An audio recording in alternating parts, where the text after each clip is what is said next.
And Megan Fox here at PJ Media is explaining. What's tip 4? Well, don't trust women. I think you just touched on that with your Dancing with the Stars. You can still love me. I do. I love you all the time. But our First Amendment rights are huge. They are very important to me. They should be important to everyone. Don't be a public official if you don't want to be filmed, ma'am. Megan Fox. Yes.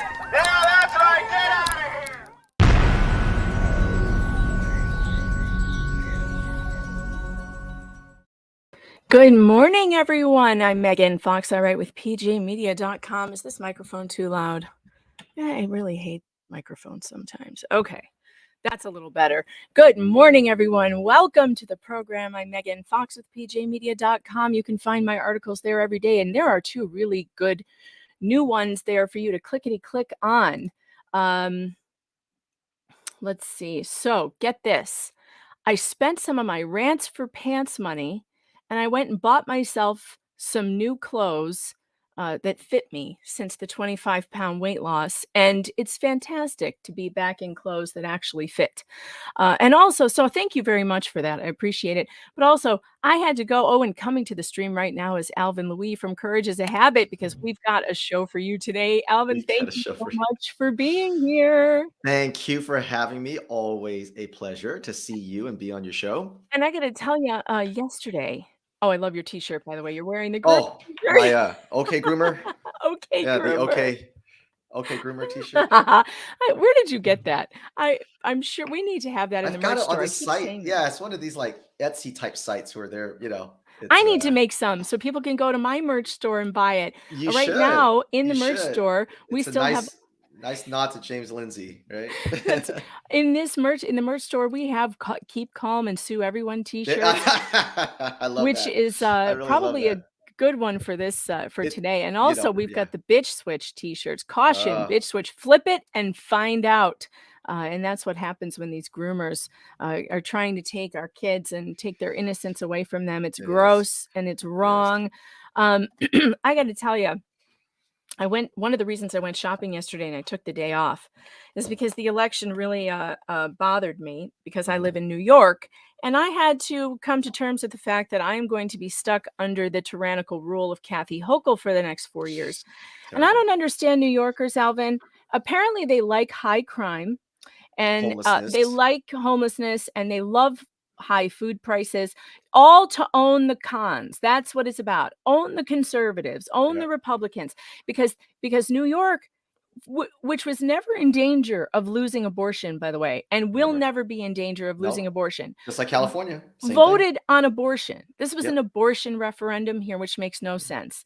And I wouldn't be surprised if there wasn't a whole lot of fraud too, because Hochul beat Zeldin by a million votes. Do I believe that? Not really.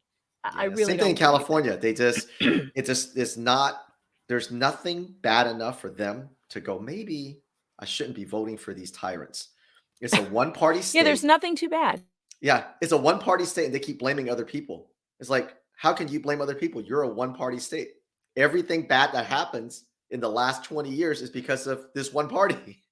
I mean, like, Yeah, there's yeah, no I one to know. blame. They I know. control And everything then, in that I state. just put up a hilarious video on YouTube of my dad, me and my dad on FaceTime last night.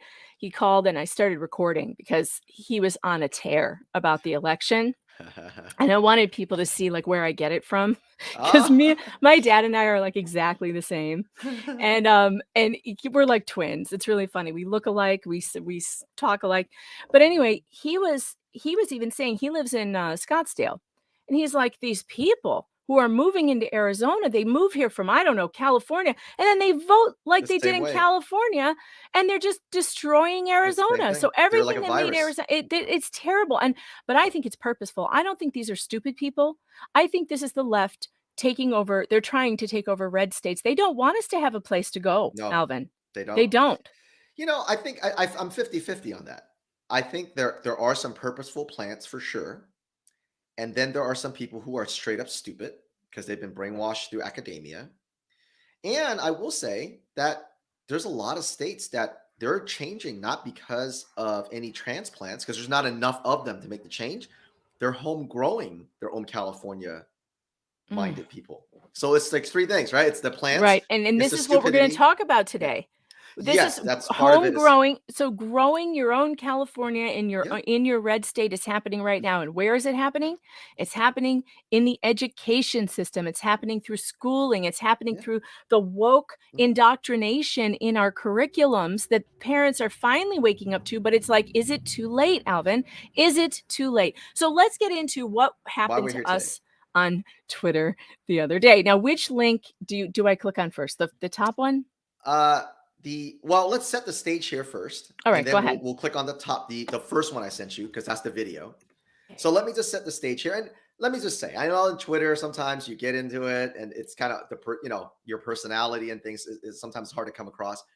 We're going to be talking about a tweet from this anchor person named Mike Allen. I can't remember which state he's in. I think it's Arkansas. Arkansas, right? Arkansas, yeah. He And came from Oregon, by the way. yes, he So he came used to from be in Oregon, Oregon. I think he was born in California, so he's a California. California kid. Mhm, Worked in Oregon as an mhm. anchor for a while. And he's a nice kid. And I want Nice to kid. say, yeah, Very I want to young. say, yes, he's very young. I think he's probably in his early 20s or mid 20s. I know. I It feel like seems like it. he could be one of my kids, Yeah. And he seems like a sweet kid. And I want to say that he's not one of those guys where I think he's some activist or he's a child abuser or a pedophile. right. I don't want anyone to think that way of him.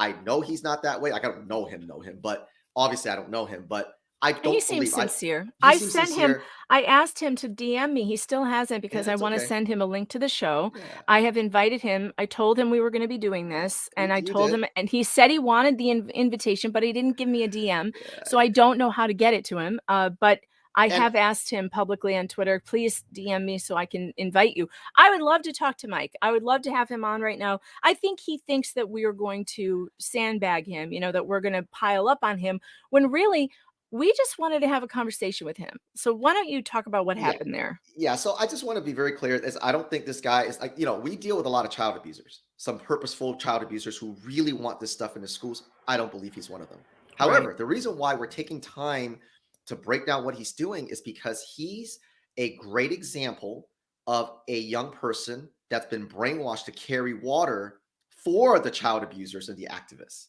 And he only has 500 followers on Twitter. So you're thinking, Alvin, why are you spending time worrying about a guy with 500 followers? I do because he's the everyday person is in place of influence. He's an anchor, right? He's an anchor. And he's in a place of authority, like a principal, like a superintendent, like a teacher, like a counselor. And these people use a combination, whether they know it or not. Some of them are purposeful. Some of them are trained this way. Some of them just do it out of just brainwashing. A combination of gaslighting, deconstruction, and moving goalposts to move parents away from defending their children. So here's the context. He came on, and he commented on a video, and he says, I'm using this as a launching pad, completely unprovoked. He just did it on his own, right? Nobody tagged him or anything. He goes, I'm using this video to combat let's read what he said. He said, oh, wait, shoot. This was the original. So, okay, where was... just click on my, here, I'll tell you what. How about I just send you his original tweet? Or you can pull up send mine. me his original tweet. You can pull up, I'll just pull up his original tweet here real quick. Ember Fox says, Megan, why don't you homeschool your kids? People ask me this all the time. I did for 6 years. Then they went to Catholic school because my work schedule got to a point where, and also I didn't feel qualified to homeschool past 6th grade. So I homeschooled up to 6th grade, and then they went to Catholic school. And now in the area where I live, there's no Catholic school for them to continue except for an hour away, which I don't want to do that. So they have to go to public school for high school. And I also believe that all Americans have a right to safe education for their children. And if I have to be the one to get in there and fight for it for other people and not just my own, I will do it. Because even if you are homeschooling your kids, you should be absolutely outraged about what's going on in the public schools, because there are children who will never be able to be homeschooled. And why are they at a disadvantage? Because they're subjected to the public system. Why isn't the public system working for everyone? It is supposed to be working for everyone. It is not supposed to be a cult for far left-wing politics. It is not supposed to be a place where children go to get groomed into sexualization. The public school system is supposed to be a place where they learn to read and write and compete on the world scale. And that is not happening. And parents who are and adults in this country who want our children to be able to compete need to stand up and say, enough of this. We will have no more of this in these schools. We want our children, all people's children, to be able to compete. And this is not the way to do it. What you are doing is setting them up for failure. You are setting them up for STDs, unwanted pregnancies, heartbreak, and more. And we're done with that. And that's why and you know what? Other families like mine rely on 2 salaries. My family relies on my salary too. I don't make as much as my husband does, but it helps when you have $500 a week grocery bills. And the way that the economy is collapsing and inflation is rising, most parents all have to work. So staying home and homeschooling at this point is not an option for me. And I know it's not an option for a lot of For most people. Right. So that's why, and we've got to fix these schools. And I used to think like you did, Ember, that like the schools were lost and just get out of them. But now that I'm in that position where I'm like, holy crap, I need the schools, I realize there are a lot of people who need the schools, and we need to fight for them. So, all right, So I you sent you the it to me link. in the Let's chat. Let read me his pull first that one up. tweet, and then I'll kind of set the stage as to what we offered him, what you Yeah. offered him, what Jennifer McWilliams offered him, Mhm. and why he was running. Again, I'm not trying to be mean about it, but it's just stuff that they've taught these kids to do when they get into a place of influence. So let's read his first tweet first. Okay, I'm using this post as a springboard to combat disinformation, hashtag It's disinformation. a word they're taught to say. First, the person who supposedly is a teacher in this, we haven't confirmed with the school district yet. And that's a legitimate thing. Okay, that's legitimate. If you haven't confirmed that this person works at this school, that's a thing you should do as a reporter. Yeah. The person who's supposedly a teacher in this is explaining what CRT is, not teaching CRT curriculum. Of course, my first question would be, why explain it at all if you're not Yeah. supposed to be teaching Right. it? Okay. And so we have not watched this. Should we do it now? Let me set the stage first. And Sure. then so he goes on and talks about how And I tell you, we do this all day long with everybody. I have never had anybody try to say that CRT is not rooted in Marxism. So I so the know. the first time that the first thing that he said about that, I knew he knew nothing about CRT. I know he was just repeating what it is that people, the activists are saying. So okay, so that's the first thing. Then he goes on and says that a combination of it's not in schools, but then if it is, it's okay. It should be good, right? So is that kind of it's not happening, but if it is, it's good, But right? if it is, it's good. Yeah, Yeah. it's that same thing, right? So It's not happening. he's conflating. He's putting out something that's not true. Number one, that of course is rooted in Marxism. We can prove that all day long. That it's probably not happening in schools. And then I shared with him a video from Detroit. And then he says, well, that's Detroit, not Arkansas, right? So is that moving the goalpost? And then it becomes, well, there's nothing wrong with it. Okay. So here's what we did. And this is where the thread starts. And I don't want to go into the details of the thread because people can read it for themselves for the purpose of this live. What I did was I made him the same offer that I've made a lot of people. If you don't believe that SEL and CRT is influencing K through 12 and influencing students to hate America, to be activists, I will let you set up any live stream, any recording, right? You pick the moderator and we will come on. The only stipulation I always have is that it has to be 2 hours. And the reason why I say that is the SEL CRT programming only sounds good in sound bites and in short bursts. Once it gets past that 45 minutes to an hour, we will bury anybody in knowledge. They can't And it's a complicated issue. Okay. So he kept trying to get us to debate this on Twitter in sound bites. And we'll talk about no, how he was trying to run from it. Okay. You cannot debate CRT and prove how it's happening in 240 characters at a time. Like it's silly. But if you do it on Twitter, it allows him to do all the things that school personnel does to parents, which is the salient point of this live. I want to show parents what he tried to do to us that we didn't fall for, that school principals and such do to parents. So anyway, I offered that, and of course, his excuse for me was, I'm not going to give you that kind of platform because I have a reputation. He has 500 followers, right? So we're like, okay, but he's verified. But he's verified. So he goes, I don't know who you are, so I'm not going to give you that platform. I'm like, okay. So then you come in and you go, well, you come over to here, we can talk about it. You come on my platform. I can't do that because it violates my contract. I can't talk about it in public. And you say, like, well, why are you on Twitter talking about it then? Then Jennifer McWilliams comes in. She's the people that don't know Moms her. for Liberty. She's the director of Moms for Liberty, but she is on her own the country's foremost expert on social emotional learning and how it works in schools. She comes in and says, since you can do it on Twitter, why don't we do a Twitter space? And then he starts running, right? So anyway, he said, I have to be on air in 10 minutes. 10 minutes. 20 minutes later, he's still tweeting. Did you notice? Yeah, I noticed that. Yeah, 30 minutes and he's still doing He's still tweeting. But anyway, that's the context. But I'm not so much focused on the fact that he was running. I want to focus on all the little things he was trying to get us to do to go on Twitter, because when you're on Twitter, you can run, hide, change tactics, and you can't pin anyone down. And it is not about knowledge. Anyway, so that's the context. Let's go ahead and play this video. And then we can listen to that, and then we'll go through the tweets on my thread. I talked a lot about what CRT is, but in the wake of some of what we've heard today, I want us to identify some things that CRT is not. Very associated with Karl Marx. I feel a little bad for Karl Marx. I'm not sure he understood exactly how he was going to be framed throughout history. He was an economist who scrutinized economic systems, and he had some things to say about socialism as an economic practice. He had some things to say about capitalism as an economic practice. Didn't he also marry his cousin or something? Didn't Marx marry a 13-year-old who was related to him? I'm pretty sure that's true. He eventually moved toward the melding of the economic and the political in the form of,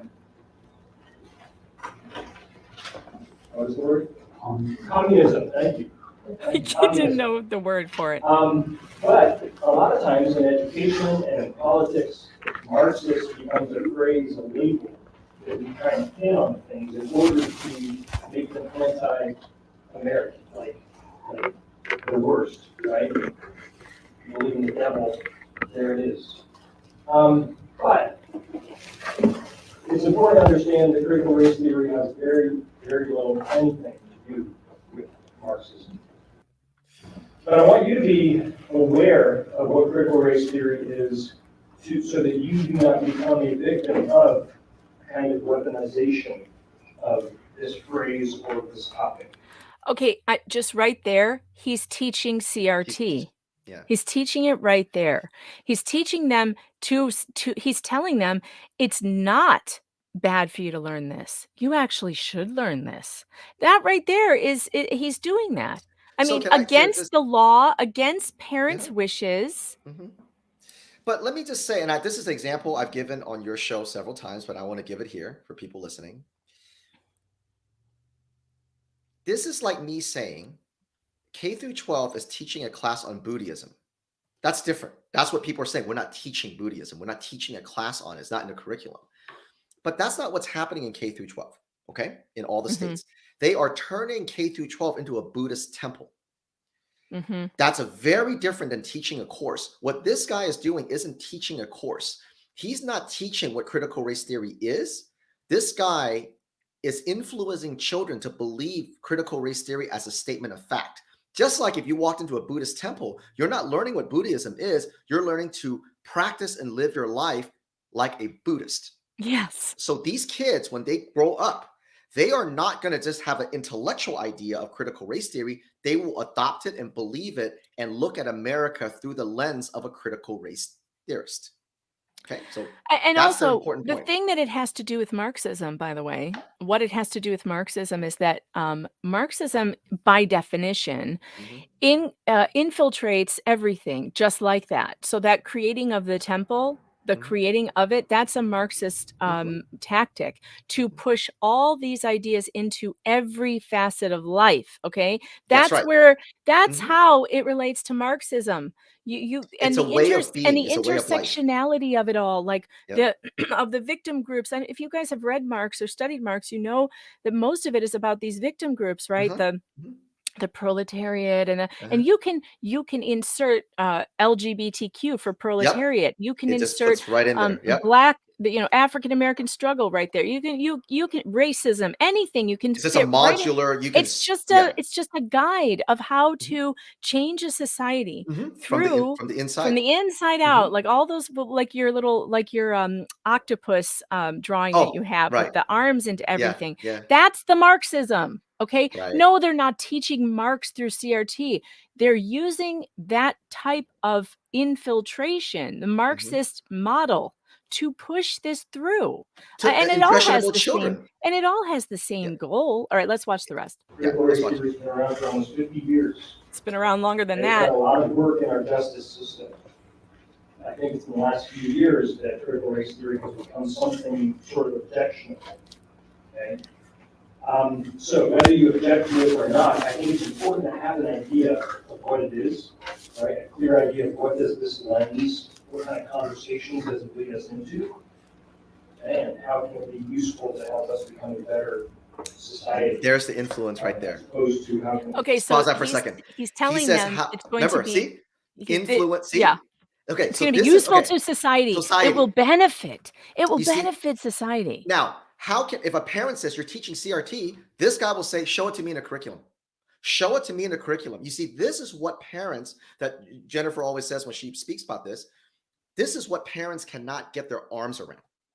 Because when a parent goes into that guy's classroom or that guy's principal, they'll say, you're teaching CRT. They'll say, no, we're not. No, Show I'm it to us not. in the Show it to curriculum. me in the curriculum. Right. You see what I mean? Without this recording, Without the tape. Without the tape. This is what I mean by they've changed K through 12 to be a Buddhist temple. Yep. Not teaching Buddhism, because he just slowly, and then this is just one recording. This is him every day dripping it into young people's minds. And now they're going to come across, when they're going to come out, they're going to vote one way. They're going to look at America as racist, oppressive. Over time, because he is not teaching them what critical race theory is, he is influencing to believe critical race theory is good and good. it's truth. Mm-hmm. Go ahead. Mm-hmm. I don't know how Mike Allen, or the reporter that we've been talking to, could say that this is not teaching CRT, but it's gaslighting. That's what he's doing. He's gaslighting you to try and believe that this is not happening, and clearly it's happening right in front of us. Weaponized and nothing changes, right? Okay, so that was the end of that. So this is Okay. the thing that got our attention. So Okay, so Mike let's pull up again my said he's using this as a springboard to framework to combat combat disinformation. disinformation. He came in Okay. and did that. So then go ahead and pull up my thread because I want to go through the thread. I'm not going Okay. to obviously go through every single tweet, but I pulled out the kind of salient points of what All got right. us to this live in the Yes, first yes. place. I'm glad you did this. Let's Yeah. see. Otherwise, you just Twitter conversations are hard to follow. So It's true. Okay. okay.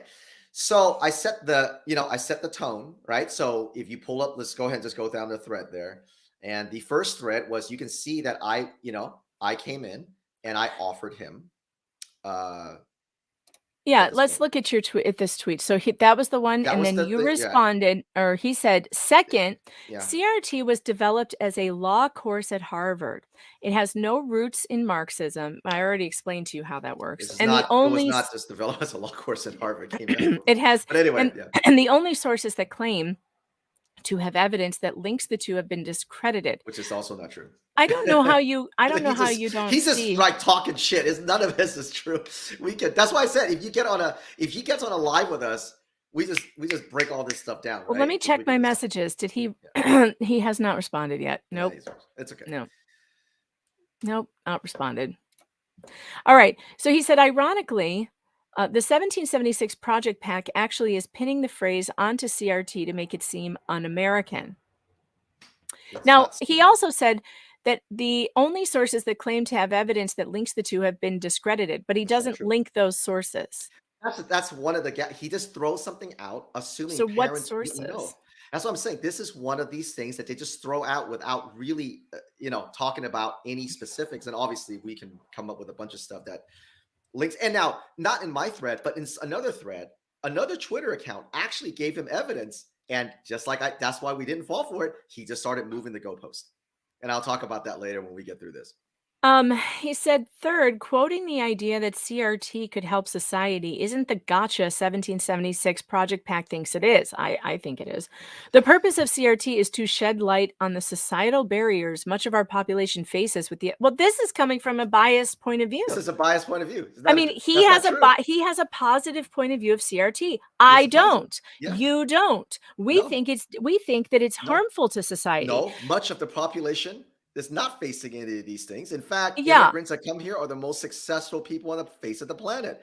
You see what I mean? Yeah, I But mean, he's saying that much he's of the a white population guilt- faces barriers, and this is to increase the understanding across racial lines. But we see it, and you're not a white person, Alvin. Last time I No. checked, you're not white, and No. you think that this is damaging to Very immigrants. damaging. It's damaging Absolutely. to people of who they are targeting with it, as I do. So he thinks that does he think that this is a non-biased statement?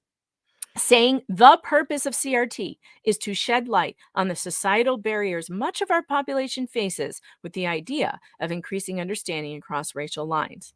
And that's No, not true. I Obviously, disagree. people come here from all over the country, all over the world, I mean, and they're very successful. This is why immigrants now make more money than white folks, right? But he's a guy, he's a young white guy who's been indoctrinated by white guilt and white privilege. And this is what we say when we say SEL and CRT changes the thoughts and viewpoints of children. You hear us say this almost daily, right? This is what we mean. He comes out now, he's in the community, he's doing his, building his life, and he spouts these things, not even understanding that none of that is true. Right? He's starting from a false premise. He won't even let us. He won't even let us say to him, "Hey, Mike, why don't you come and look at it from our perspective? Let's look at it from where we're seeing it instead of, starting from the premise that it's good. Why don't we start from the premise that we don't know whether it's good or bad? Let's look." Okay. Frosted Sleet, thanks for the super chat, says, look up Jane Keene YouTube teaching CRT in Fayetteville, Arkansas, and teaching Not my idea. A book that claims whiteness is the devil, luring children with the promise of stolen land and stolen riches. Thank you for that. I will look it up. So, I found this video of Mike when he was first hired in Arkansas, and it's actually, I'm going to pull it up here a second because it got me thinking. It got me thinking that like this guy, he's clearly like he's this white kid. He's from California. Um, he seems real sincere and sweet. And I think that they got to him and they made him feel guilty for being the blonde, blue-eyed Of kid course. Think uh, about how they treat white kids. who Now loves he's a little, baseball. yeah, And he's probably too old at this point to have said he probably sat in it in middle school because it wasn't in middle school when he was going to middle school, but he definitely got it in high school and for sure he got it in college. I mean, For look at sure this he little got this in cutie. college. Here Yeah. he, and now it makes me sad. Mhm. It makes me sad that here's this little boy. He's all American little boy who loves baseball and living his American dream. And these people are He's carrying using water for, they are yeah. using him to destroy his future children, It to is because destroy their he's, chances, to and you and destroy I, yes. their he's going to be the first one, by the way, who gets fired in the Yeah, diversity, equity, and inclusion that's right. drive at KNWA. He's the first one to get fired, last one to get hired. His children will have, if he had it his way, unknowingly, his children will have none of the opportunities that all of us have because his children's going to be white or at least partially white. And I'll tell you, there is nothing that there's nothing that he can do that I cannot in this country. There is nothing that his children will be able to do that my children cannot. There is literally no system, no law. There's nothing in this country that stops me from doing everything that he can. Yet they've taught him that he somehow is privileged and that somehow he's an oppressor and that people like me or like my kids somehow is less advantaged than his kids. Where in fact, the way they've made it, I have more privilege More than him today. privilege than he does. That's And the right. 'Cause reason why yeah, I have this picture up of him as a little boy is because it it it's exactly it made me, as soon as I saw it, I was like, "Oh man, yeah." It made me sad. It's like, you are the target, sir. They are targeting this little boy right here. They are targeting my little boy who looks mhm, like this. I have a yes, little blonde boy with blue yeah, eyes. yeah. And my little boy who's done nothing to anyone, No, who has, all he does is want to love and hug everyone. He mhm, loves everyone. yeah, My little boy is a target. My little boy is being told that there's something wrong with him because of the color of his skin, that he is a mhm, natural oppressor, that right, that his ancestors have done something terrible and he needs to pay yeah, for it. yeah, That's and that what he has. CRT is. That's I, right, and that he has some unconscious bias. If he sees color, he's racist. If he doesn't see color, he's racist. mhm. And so they drip this to young people like Mike, right? Like I said, he probably didn't get it in elementary school because he's too old because when he went to school, SCL wasn't in there and CRT wasn't in there. But he probably got it around high school, definitely got in college, and now he's out here carrying water for these people. Like I said, I think he's just. I mean, there's nothing wrong with the guy, right? No, I he think looks like he's a just. fun bro. Look, He's just, on yeah. like a he's out on like a beer tour in It's Oregon just with it's the bros It's and great. Like like he's an anchor. Obviously, he studied very hard. He's done everything, but the CRT culture will try to convince him that his successes is not because of him, his hard work, his sacrifice, his parents' sacrifice. It's going to be because he's white, and that's what right. he's spitting out. The rest of the population is facing these things. No, no, we're not. No, we're not. The majority of population does not face any oppression.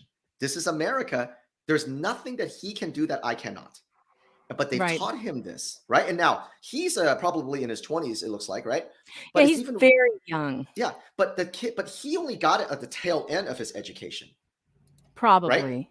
But Probably. today, if there's a Mike Allen, there's the Mike Allens of There's today. little when they're Mike in Allens today in everywhere. elementary school, they're getting it in elementary school. Look, my son is getting it in Catholic school, okay? They're Yeah. doing it even in the private school, Yeah. not to the extent that they're doing it in the Right. public schools, but Mm. they're laying the foundation through the SEL, social emotional learning Yep. programs. Yep. And that's the thing I really wanted to talk to Mike about today, and I wish Mike was here, because I would like him to I wonder if he knows what's in the social emotional learning programs. He doesn't know how to spell SEO. He doesn't know.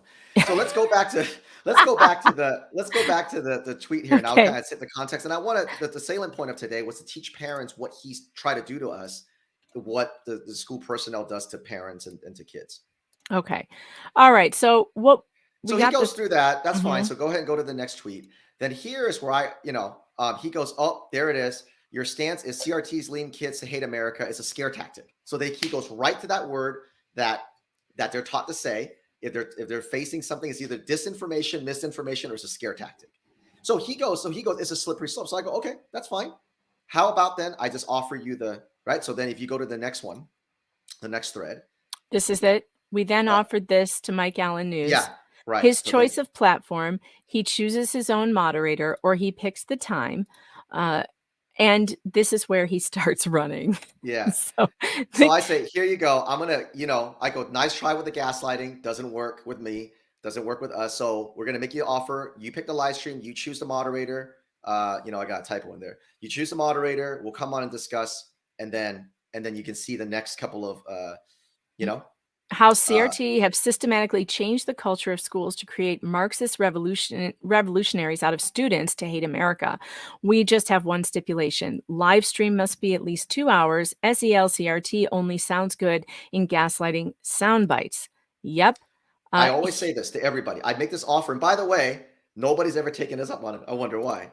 Yeah. So then he goes, it's not my power to schedule the stream. So that's just his first excuse, right? I don't want to give someone a platform who sees curriculum about social disparities and conclude it's purposeful to get kids to hate America. So, okay, fine. If he really believes that's the case, he can call me on it and prove to it, but he won't. He says I don't want to use my platform. He has 500 followers, right? So then you come in. So we go ahead to the next thread. Yeah. Because he said, it's not in my power to schedule a live stream, even if it were. Giving a platform to someone who sees a curriculum about social disparities and concludes that its purpose is to get kids to hate white people would go against my ethics. That's an unbelievable stretch. So he won't even talk about it? He won't even talk about it. But then he comes on, he says, I'm using this to combat disinformation, right? So yeah. So here I am. I guess I'm the disinformator that you want to talk to. Yeah. And I said, what, scared? I'll let you have as much time as you want. Don't you ever face a critic? Why wouldn't you come on with me? I'll be fair. I'll let you say whatever you want. My audience has wide opinions and they ask good questions. Because he said he didn't want to come on because my audience would gang up on him or something. And I was like, I don't think so. Your audience is very, very vast in terms of their opinions about things. I've seen. I have left and right in my audience, and you're all welcome here. The only thing they're not religious. Some of them are, some of them aren't. Most of your audience is not religious from what I've seen. Right. Yeah, we have a wide variety of people. They're also from all different races, all different backgrounds, all different economic backgrounds. And so this is where he gets himself into a corner. He goes, I'll be happy to talk about it on Twitter. But he's violating the contract, right? When it was me, he didn't want to give me a platform. Going on other programs would violate my contract. What, he can't come on as a private citizen? And can't he just say my opinions do not reflect the opinions of my employer? You know what? I never tell PJ Media that I'm going on shows ever. Never. I just go because I'm not representing them. I'm representing myself. He says, since I don't work in cable news, I have a stricter policy to follow when it comes to on-air appearances. Okay, well. So Twitter, right? So then. I said, why? You can't talk on Twitter. But you can talk on Twitter, but not online? That was good, though, by the way. You're like, it's the same. That's not conducive to a real understanding and exchange. The invite is always open, and I'd let you have whatever time you want, but Twitter debate is not effective. And he said, I appreciate the offer. Truth is, I didn't intend to debate a bunch of strangers tonight. I wanted to shed light on the disinformation involved in the CRT debate. I suppose that was an inviting debate anyway. Well, of course, Mike, you're on Twitter. Like anything you say can be And he debated. knows that he's just he's the guy that never got called on anything. So that's Yeah. why he's just, he's just no one ever calls him on it, right? He's floundering around. So now Jennifer McWilliams jumps in and she says, so you can combat on Twitter under your contract? Let's set up a space. Are you in? This is fake. So now he can't say I can't because he's on Twitter. So what's the Right. difference between being on a Twitter texting and Twitter space? Oh, so So now he's got nowhere to go. He's got nowhere to now go he now says, because in this, my priorities in this case are exposing misinformation Here to we the go viewers again. of my newscasts. Yeah. If I can do that through Twitter, great. It's a stretch to say a podcast with strangers based in who knows where would help achieve those ends. Who's talking about a podcast? Why does it No one talked matter? about a podcast. Well, maybe he's calling a Twitter space a podcast, but why does it matter where we're from? Yeah. Right. And why does it? And we're not strangers, Mike. We're not strangers anymore. We've seen your baby pictures. We're literally, I know your entire school history because you shared And it on TV. And we you can obviously come have on and enough- get to know me, and we won't be strangers anymore. And we obviously have enough content out there to know what we're about. So it's not like we're hiding, exceptionally, in terms of the content that we put out. So So then- Jennifer says Twitter Space is not a podcast. It's literally what you're doing right now, but we can all talk about this. I can set it up for you. If you're a real journalist, you would want to expose all sides of an issue. Are you saying your opinion is what matters? That's not journalism. That is That's a what he great was tweet. saying. Yeah. And Here we go. his response is, my desire to expose misinformation Misinformation again. does not constitute an opinion. What? It's both things an opinion, right? It's Like- wrong, but Like you just said, CRT is for the benefit of people. That's an Yeah, opinion. that's an It's an opinion. opinion, Mike.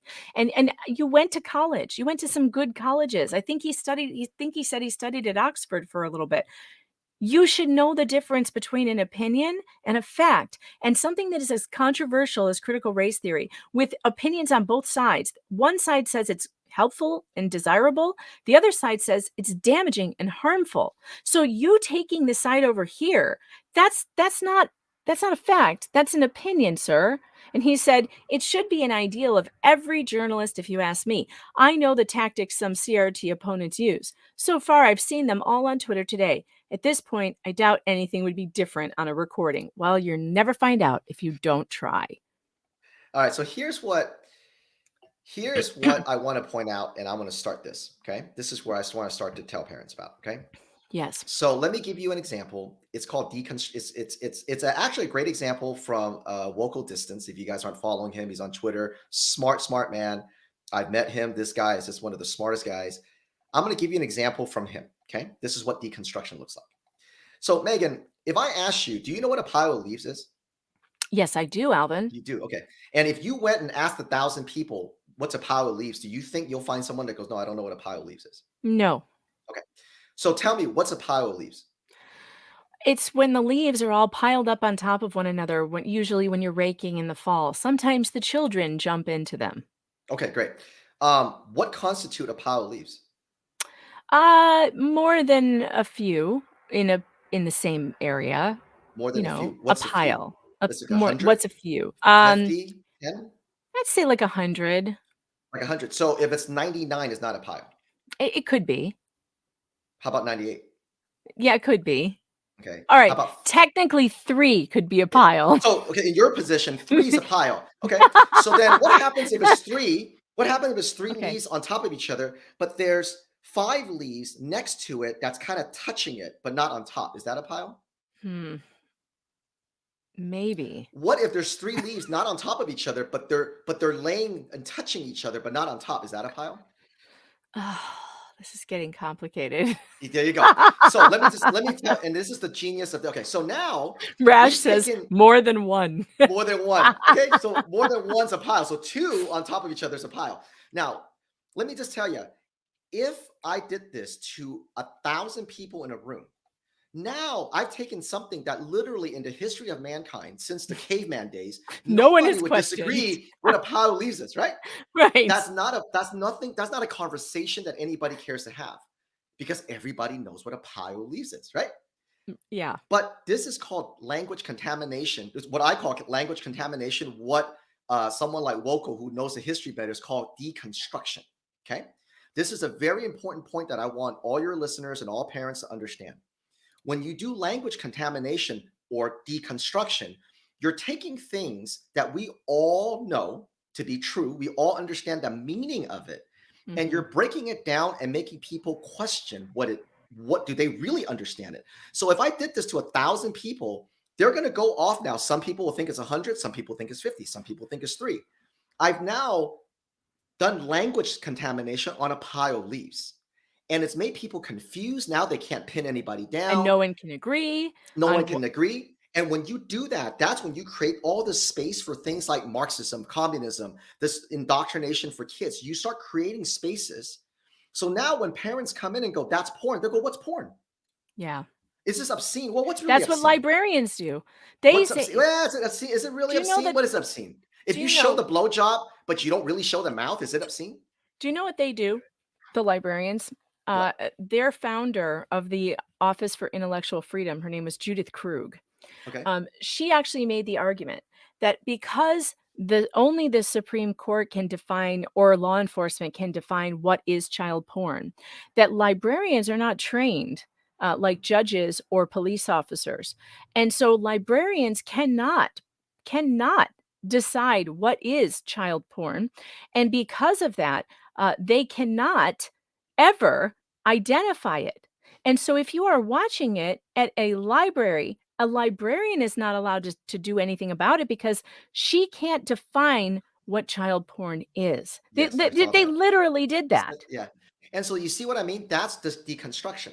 Now let me take that concept sick. about leaves. Okay. Let me now bring it to something that we all John. understand. Wait, does 2 + 2 = 5? Yeah, that's the way Yes, this That's is what they're called trying to do math to and us. equity. No, that's called equity math. It's coming out of Oakland, California. You look it up. It's equitable math. Look it up. It's just about Anyway, making everybody so stupider. it's more than that. It's actually more than stupid. They're influencing the child to compromise everything. Let me give you an example about now that you've heard my deconstruction example on leaves.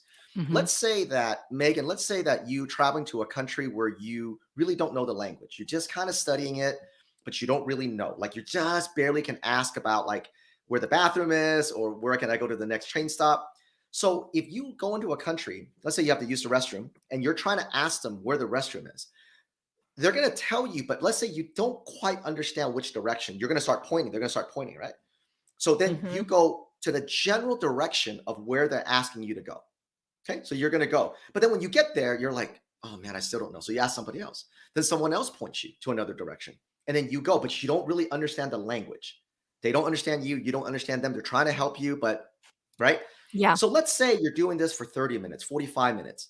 Then you really have to go to the restroom. You really have to pee, right? So then finally, you come upon this like really shady looking building. And you're like, God, I don't want to go in there. I'm in a different country. I'm by myself. This looks really sketchy, but you really got to go to the restroom, right? So you go in and you're like, I got to go to the restroom. And then they go, oh, it's upstairs. And then you get upstairs and then they're like, oh, someone's waiting. So, someone's in there. And you're like, I really got to go. Okay, well, why don't you come into my apartment over here? I'll let you use the restroom.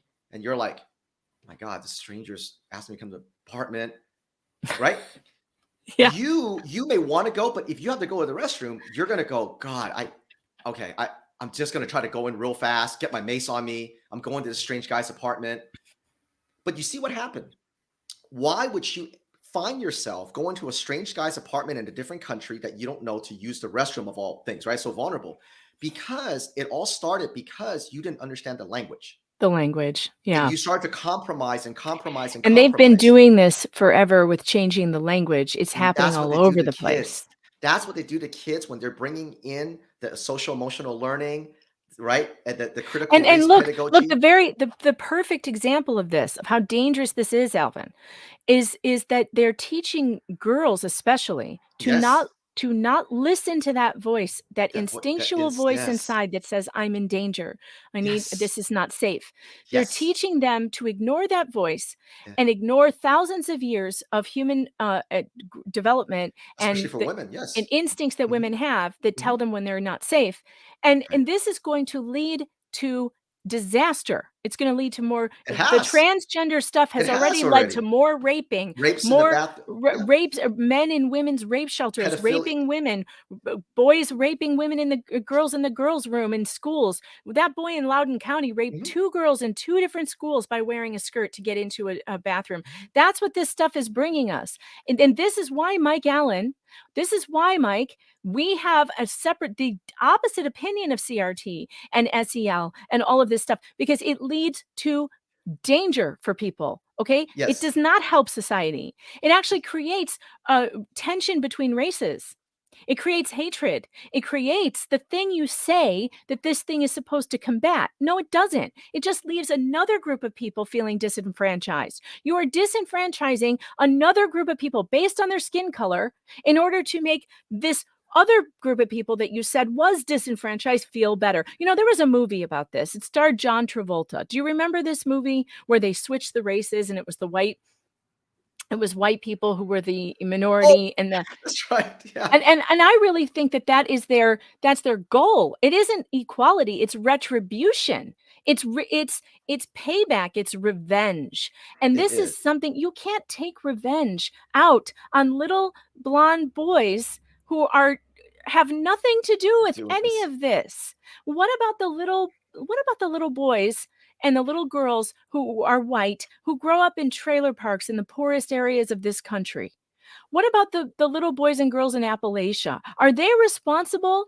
Are they responsible for racism in America? Like, please stop it.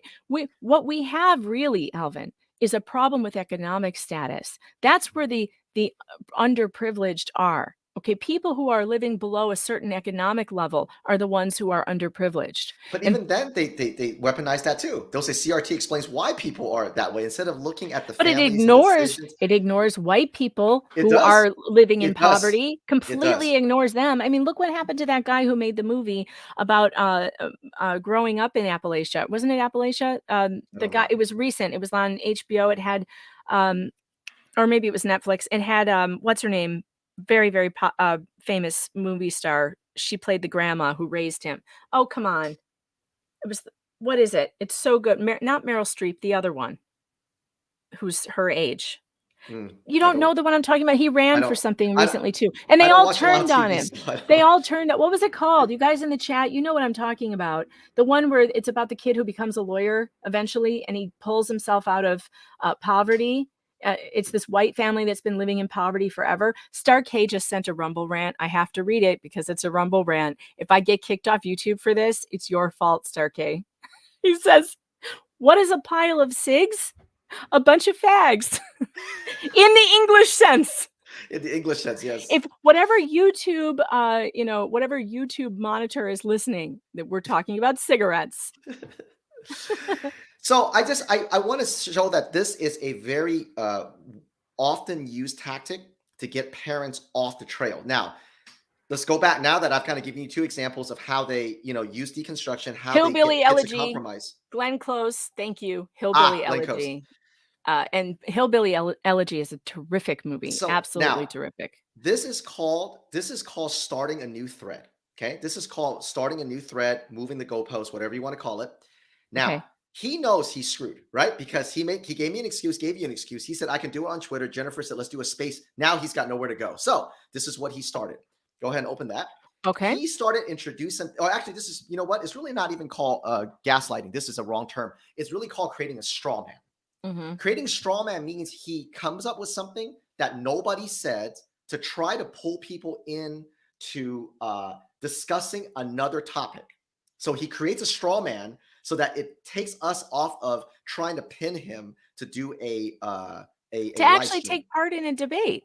So I said it's going to take longer than 10 minutes and the audience won't get to enjoy the discussion or chime in. And I care about my audience. And I know that you would like to hear that conversation. I said, you're limiting this important question to a sloppy series of 240 character tweets. Not good enough. Yeah. He said, see, I just don't think it should take much more than a couple of tweets to connect those dots. If it's so easy. Now, that right there, easy. Now, up to this point, not a single person has claimed it's simple or easy or fast. Yeah, nobody has. If it's so easy. Now, that's a straw I said the opposite. I said it's too. You did. It's too It's important discussion, did. and it's too complex to do this in a series of tweets. He says if it's so easy, it shouldn't take a lengthy debate to do Nobody so. said that. No. So this is okay. So here's where I want parents to understand. This is part of that language, that deconstruction. Okay. It's another Yeah. tactic of deconstruction. If it's so easy, right? They throw out something that, like, well, what about the kids who need help? What about, do you go, hey, why you have this pornography in schools? Well, what about the kids who don't see themselves in books? You see how I mean? Nobody's talking about representation. We're just talking about porn, but they move it, right? They move out of the way. So now he knows he's screwed because he can't answer Jennifer's Twitter space because he's on Twitter. So then he starts using words like easy and quick. So here's the first one. If it's so easy, nobody said it was easy. So now he's attempting to start another thread. Mm-hmm. Okay, now next one. So to be clear, you won't connect more dots. Instead, you're telling me to connect them myself. No one Which I said never that. did. I No never one said said that. that. If No one it's ever so said that. easy, why don't you tell me now why teaching kids about racial disparity will lead them to hating America? Well, you know what? You can just look around at the news, by the way. How many, and it isn't really about hating America. It's more about hating each other. If you want to be, it's more about hating Americans than it is about hating it's about Well, loving your government. it's It's also, about yeah, learning to love and trust your government and hate and distrust your neighbors. That's it's how about I taking would down, describe it. the way they do it through culturally responsive teaching is to hate Americans, each other, but also hate the systems that built America. It's about the systems. And That's what they're always change this. talking But of about. course, now they control all the systems. So Yeah, I it's don't know their why systems anyway. So yeah, it's I their actually agree with them that we systems. should take down the system. It's Yeah, them, right? let's burn it to Yeah, the I ground. agree now. I'm Yeah. with you, Mike. I'm with you, Mike, on this one. Let's take down the systems because it's people that you work for that controls the system. So, It's okay. true. So then again, he's going, it's so easy. So next one, you can Okay, see him do it again. next.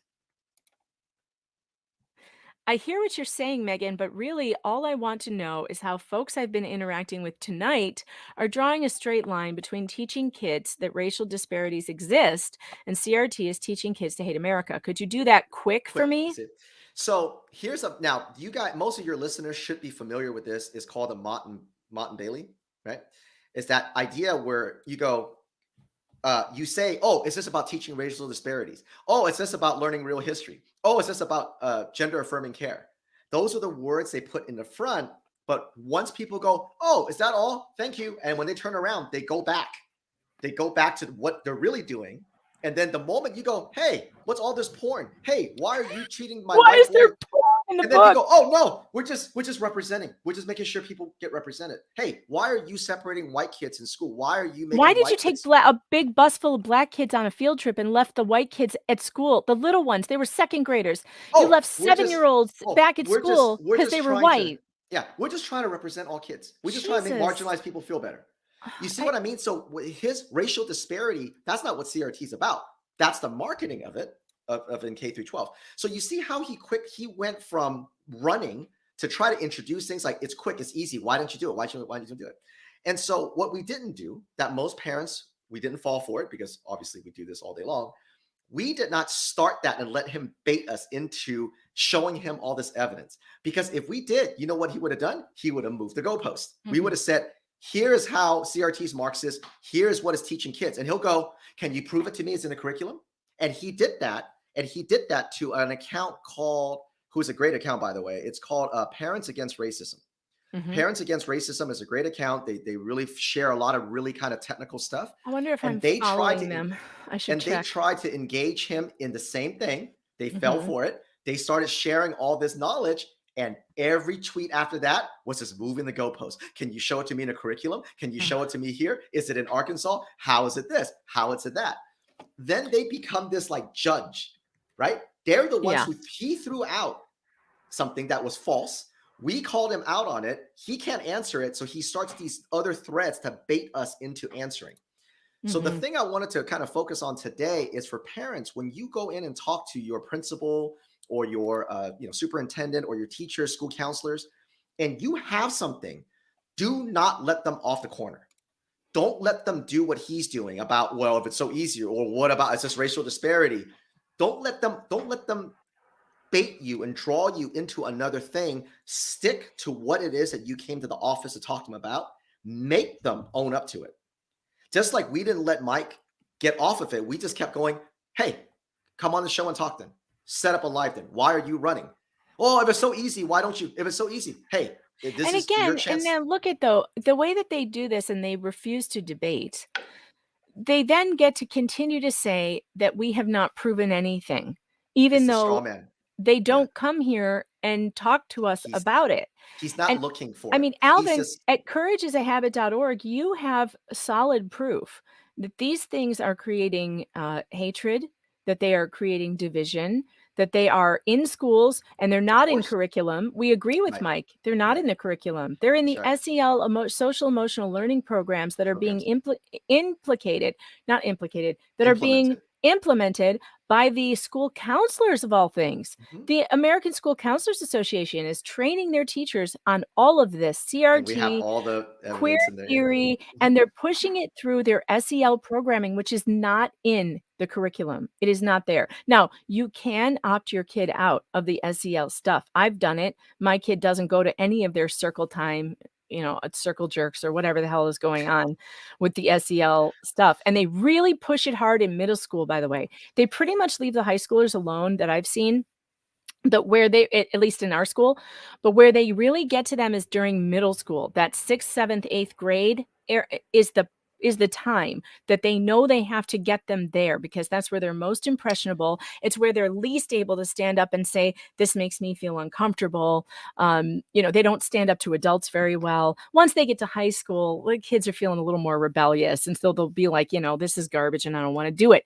They're doing data collection on you. They're doing data collection on your kid. They're giving them surveys like you cannot believe, asking them questions that you would never want your kid answering, that you wouldn't want the state to have access to. I had to tell the school multiple times, no government official, and that includes teachers, all of you who work for the state, none of you are allowed to collect data from my child about our private personal home life, not about our cable, not about our internet connection. They always want to know, like, what kind of internet connection do you have? And I'm like, fuck off. That's what kind of internet connection I have. I have a fuck off internet connection. Like, you don't have a right to know what I have in my home and what we do in our free time, how we discipline our children. Those are the questions on there. Do your parents approve of homosexuality? It's just ridiculous questions that they should not be trying to do. It's absolutely right. And Mike Allen, chances are, have no idea what SEL surveys are and what they do with it and stuff like that. I will say though, SEL has two parts to SEL. Okay. And I'll just quickly go through that just so parents understand. There's the curriculum part of SEL, the surveys, the circle time, the 20 minutes, 30 minutes they spend every day or whatever. That you can opt them out of, which is exactly what you've done. You're a great mother. You pay attention. Obviously, you're in this space and they fear you because you have the platform. But there's a side of social emotional learning that cannot be opted out of. That is the programming. Okay. Good one, Internet John. fiber. That's the programming. Social emotional learning has changed. This is a systematic change of K through 12. So if you send your kids, you cannot opt them out of SEL in terms of the culture shift, because it's in the stories, it's in the discussions, it's in the things that, Megan, you cannot opt in the their kids out. discipline system. The restorative justice. It's in the conversations through culturally responsive teaching. So that, Megan, you cannot opt your kids out of. Right. What you've done though is you've been able to protect your kids because you're making them aware of what's happening to them. That most parents do not.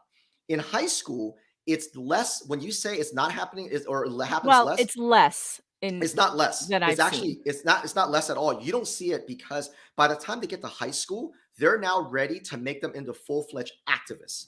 So they now go into actually taking action. So you don't see it in the classroom like you would a 8th grade, someone who's 8 years old, or 3rd or 4th or 5th grade or 6th grade. But in high school, it's now turning them into actually activists. The marching, the setting up thing. Okay, for example, like here in high school here in Carmel, they got a bunch of kids to apply for a grant. They got $10,000 from the really nasty Gleason.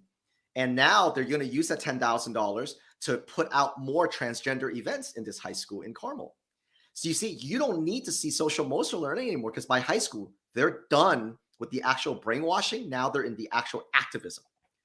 So by the time they get to high school, it's not what you see in the middle school because Of course, now we have our school is just more conservative because the whole board is very conservative and the Mm, administration is also conservative. So that they're helps. actually not allowing any of that stuff. They don't allow walkouts. They don't allow Mm. they don't What actually do do they it. keep the flags and the things like that? The flags and the things. Do No, they keep all that out? They no. don't keep it. They don't allow it. You mean? They don't allow Oh, good. they Mhm, did, but then COVID hit mhm. and they had to remove everything from the walls in order to sanitize everything, and as far as I know, none of it went back up. That's good. Having concern. Because I mean, now they have having the new board rules. helps. Yeah. Yeah, and the board is very sensitive to, Right. they're an inclusive school. There's nothing non-inclusive about the All school. schools are inclusive. They've There always are been. It's a non. teachers there are teachers who will put, like, one of them had one of the flags, but hasn't been up since COVID Good. Yeah. because they have new rules now. Yeah. So the kids know which one of the ones of the teachers are wearing Good. the rainbow pins and stuff. Yeah. But other than that, they used to have safe space stickers everywhere, but they got taken Took that. down Good. because of And COVID. that and schools are starting to. Some schools are starting to turn that back because they've gone too far. If you have a good school board, good They superintendent, all really that should helps. roll it back because this is They all should. political Yeah. programming. It's Yeah. opinion. It's not It's political programming. Yeah. it's not what school is for. If you want your kid to be a pride parade attending, LGBTQ supporting ally, go for it. Make your kid into that, okay? But you don't have a right No. to have the school make my kid into that. You Yeah. you don't. You don't. We're Catholic. So you actually literally I have a protected right to not have that in my public school. You don't have a right to have it there any more than I have a right to have kneeling benches and statues of Mary in a public school. It's the Right. same thing. And just because you slap the label safety and inclusion in front of it doesn't make it any less Doesn't make it any of a less of a violation. cult. Yeah. So anyway, so I think that was the end of my threat there. I don't think there's. Is there Let's another see. There might be another one. any more? So what you're Oh, saying is, no, you cannot connect those dots. If it's so easy, do it on Twitter okay. right now. So let me explain So the reason why he's so adamant about doing on Twitter and not getting live is because on Twitter he can do all the things I just talked about today: the gaslighting, the deconstruction, the moving the goalposts. He did it with Parents Against Racism. Every time they showed him something he asked for, he moved the goalposts. We don't fall for that because we know that when you do that, when you're on Twitter, it allows him to sit on his perch and start just judging, right? And being really insufferable about it. This is why when it comes to SEL and CRT, we always make the same offer. Come to a live stream. We'll do 2 hours. Nobody takes us up on it because they know deep down inside they don't know anything about it, right? Mhm. We've got too much art knowledge about it. We study this all day long. It's just they cannot compete with the knowledge, and they know it. So, but anyway, for the purpose of parents in real life, what does that mean? It means that when you go in and talk to your school counselors or your principal, superintendent, don't let them gaslight you. Okay, don't let them gaslight you. Don't let them pull you into, what about the kids who kill themselves, right? Those kind of things just pull you away. Stick to one or two things you want to pin them to and pin them to it. Don't let them off the hook, just like we didn't let Mike off the hook. And he never drew us into these little Twitter, 200 character Twitter chats that goes nowhere so that he came out and said, I want to use the springboard. Let's go back to his first tweet. He goes, I want to use this as a springboard to combat misinformation. We said, that's not misinformation. You're wrong. Let's talk about it. And he won't. That's And it. he won't. That's the topic. So let's all this noise and running and hiding, and it's in my contract. I can't talk about it. I don't want to give you a platform. Oh, and now you said it was easy. How come you're not doing? Yeah, Nobody you said see? that.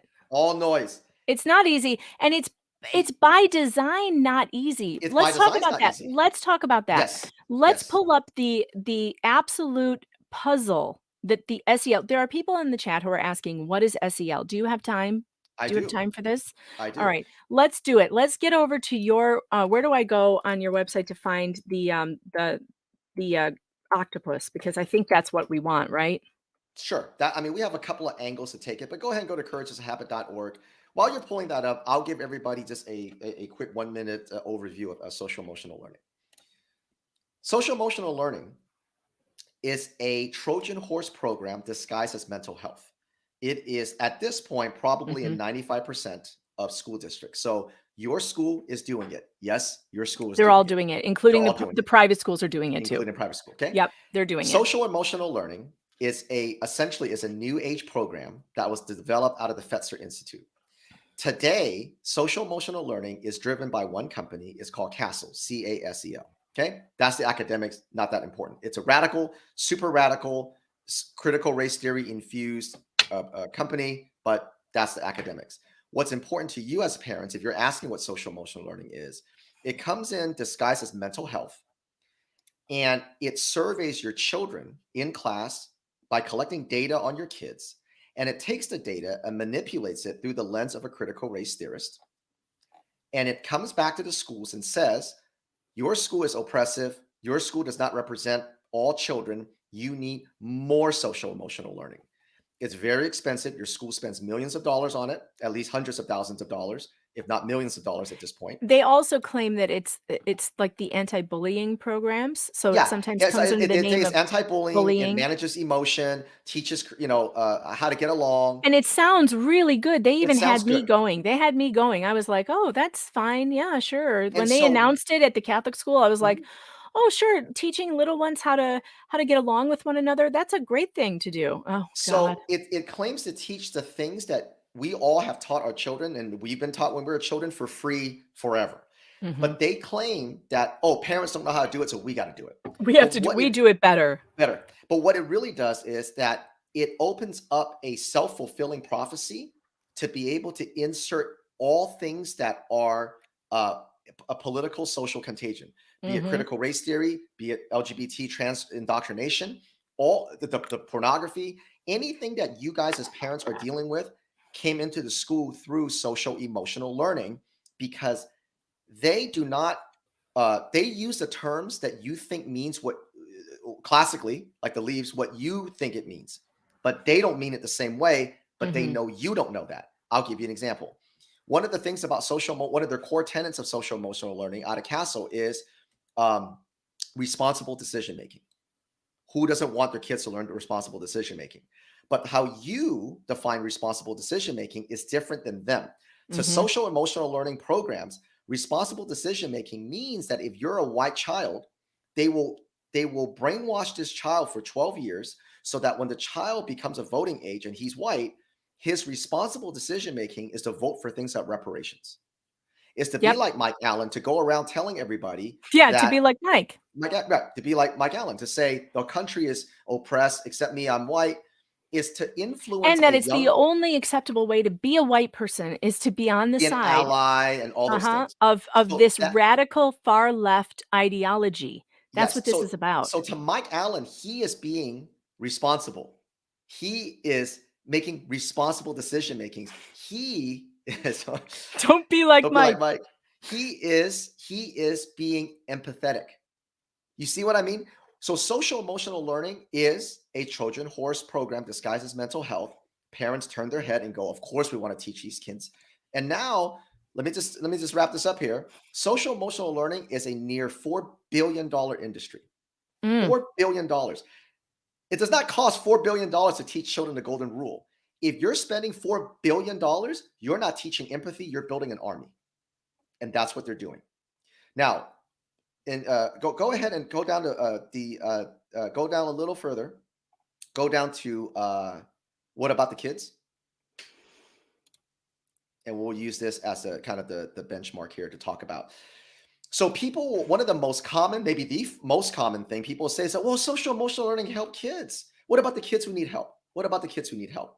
So let me just give you guys a quick lesson here. Before social emotional learning in public schools, there's always been programs for the longest time to help kids that have either academic or emotional needs. And those two programs are called RTI and PBIS. Okay, positive to response to intervention and positive behavior intervention. Now, here's the most important point. When kids used to need help, public schools will use one of these programs, but they treat the child as an individual. Okay, this is a very important thing. They treat each child based on their individual needs and whatever their interventions they need. Because just because a child is, let's say, traumatized, it's not the same. So If a child is maybe neglected, maybe they don't have enough food, that's trauma. If they're being beaten and burned by cigarettes, that's a different level of trauma. Okay, Mm-hmm. so then let's say. So those programs is what worked. This is why in public schools, we've always helped children. However, social emotional learning came in and it commandeered these two programs. Okay, and so we explained what each of these classically did. Okay, what they did before social emotional learning came in. Mm-hmm. Okay, but social emotional learning came in and put its tentacles around it and absorbed both of these programs, pretending that it's helping, using these two programs, saying, oh, this is what we're doing. And then now that they've gotten their tentacles around these programs, now they've used the opening to bring in all the CRT and the systematic change, I love gender this. affirmation, Look what you GSA have here. clubs. Collectivism, social Collectivism, justice. There's justice. your Marxism right there. There it is. Collectivism, social justice, gender affirmation, systemic change. There's your Marxism. Diversity, inclusion, equity. There's your Marxism. GSA clubs, CRT. All of this It came is in and grabbed the two programs that's always been there and said, oh, without us now, children can't be helped. Children have always been helped. they were Let me- already and- being helped. You and- know, our superintendent of our school district told me this exact same thing. He said, we have always done these things, and it frankly upsets me to hear Yes. people say that we need to do better and be more inclusive. He's like, I've been a superintendent for years and years and years. We have always reached out to our I will students who give are at everybody a risk. challenge to prove this. They say, oh, SEL helps children, their emotions, they help their mental health. Go find a teacher. Everybody knows a teacher like this. Go find a teacher who's been teaching for 20 years or more. Okay. Go find that person. Doesn't matter if it's a family member or a friend.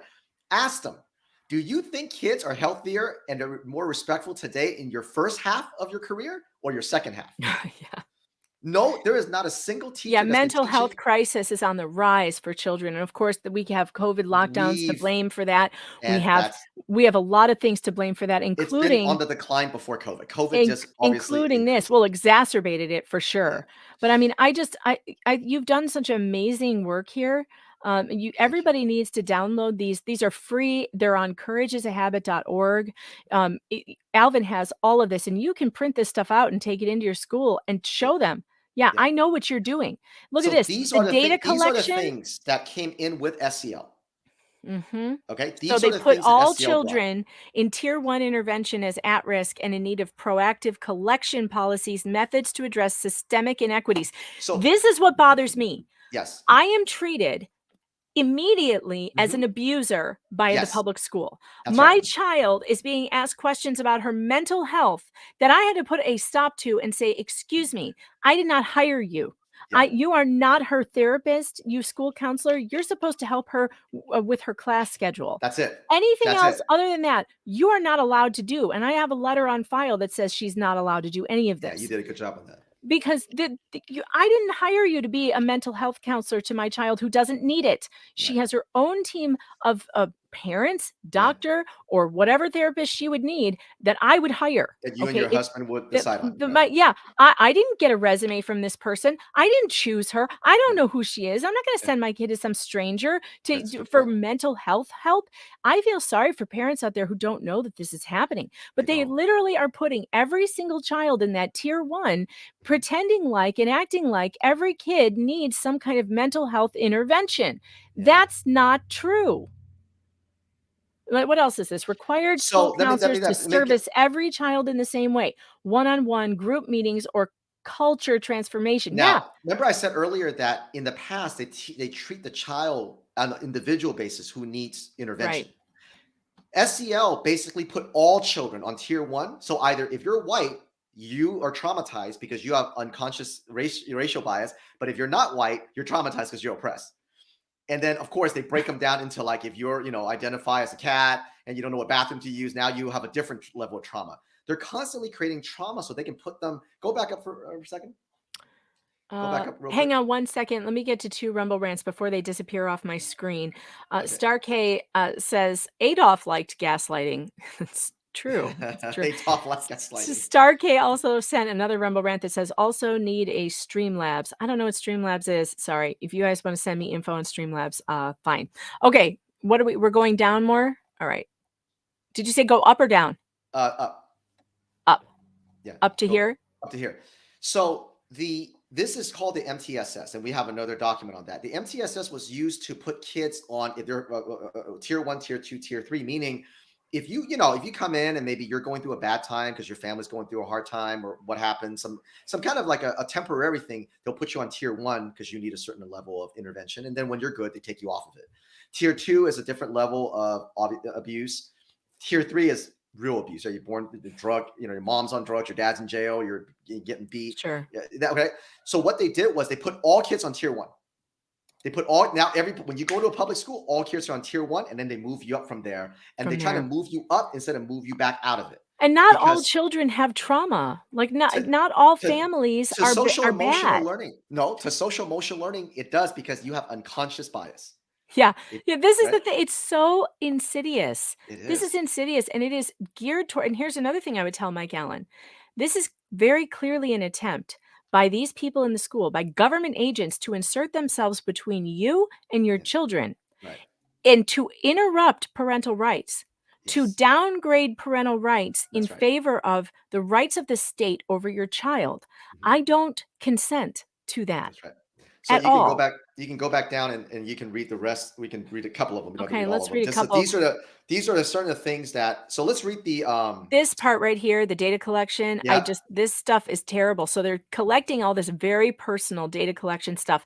And when you put a survey in front of a 12-year-old, they just fill it out because they don't know to say no, and they also don't want to say no to their teachers. No. My daughter came home crying because she had filled out a data collection thing, a survey that had a bunch of questions on it that she knew she shouldn't answer. She didn't feel like she should. It was like, an invasion of privacy, but she didn't know how to say no. I got that pulled out of her file immediately. And I said, I want that back. I want that immediately. And she is never, ever to take any kind of survey again with those types of questions. But what are they doing with this information, Alvin?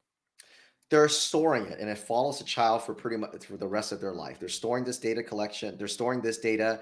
The Biden administration recently put in billions of dollars for mental health, and they say, based on evidence-based data shows, that's the data they're talking about from all the kids across the country. And the state is collecting this information. The state's collecting it, and then they're also selling it. Places like Panorama, those type of places that actually give the surveys that your tax dollars pay for. They're holding on to that data, and they're manipulating it, saying X amount of kids are now transgender and they feel oppressed. That's where you're getting all the data evidence that parents get. That's what the parents keep hearing. It's evidence-based. That's the data that they're citing, that they're manipulating. On courageisahabit.org, there's a document called Survey Says, and we teach you how they manipulate that data. Let's go to restorative justice. Also, I want to point out to Mike that this point right here, required a school culture transformation to emphasize equity and social justice causes, representation of BLM, LGBTQ+, climate change activism. BLM, by the way, is an admitted Marxist organization started by 2 Marxists. Okay, it's on their website. It's on the website that they are Marxists. That their main goal is to tear down American capitalism and install Marxism and socialism into America. It's on their website. It's literally on the website, you guys. I think they took it down now, but it was. It was, and we wrote about it extensively at PJ Media. It's not even arguable. Okay. So now this is a different topic. So I've got like about 9 minutes left. So I want to. All right. Restorative justice. Okay. This is before, again, this is why schools are such a wild Lord of the Flies at this point, right? In all public schools.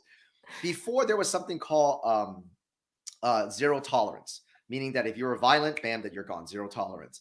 So when social emotional learning came in, they brought in something called restorative justice, and they removed zero tolerance. So now the discipline is based on basically skin color.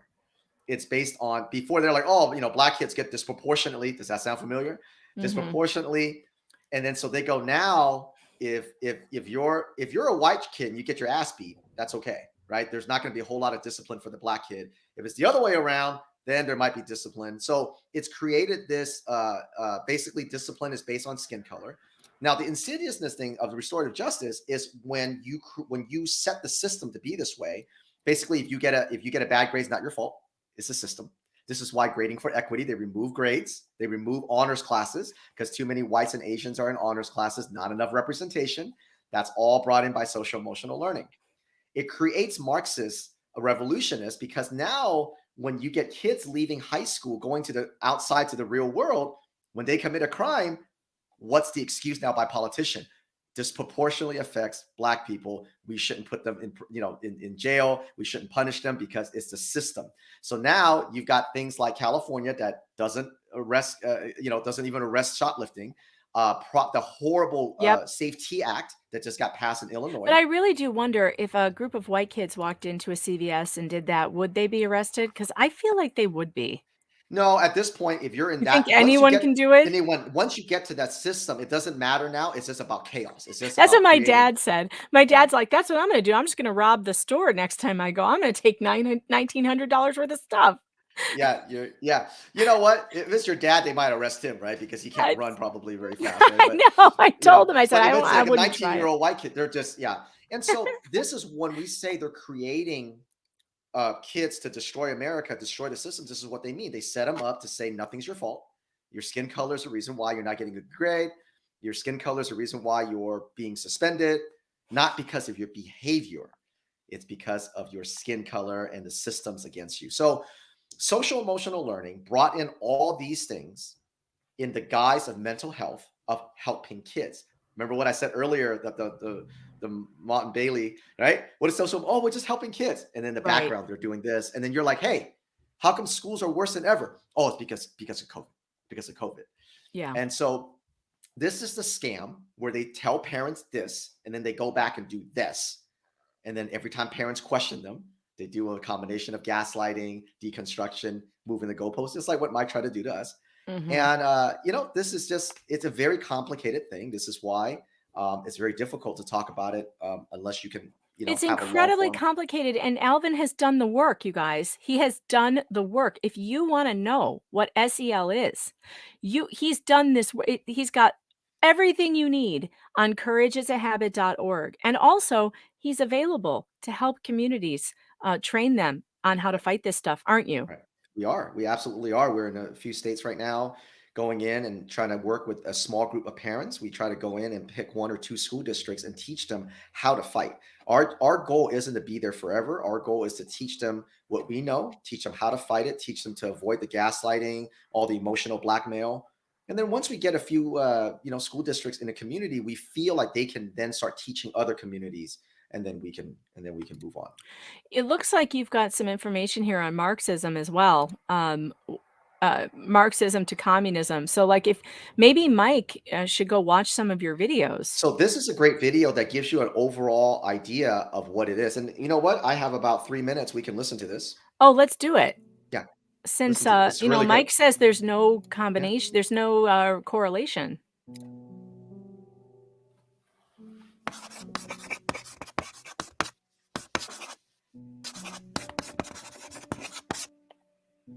From abstract Marxism to concrete communism.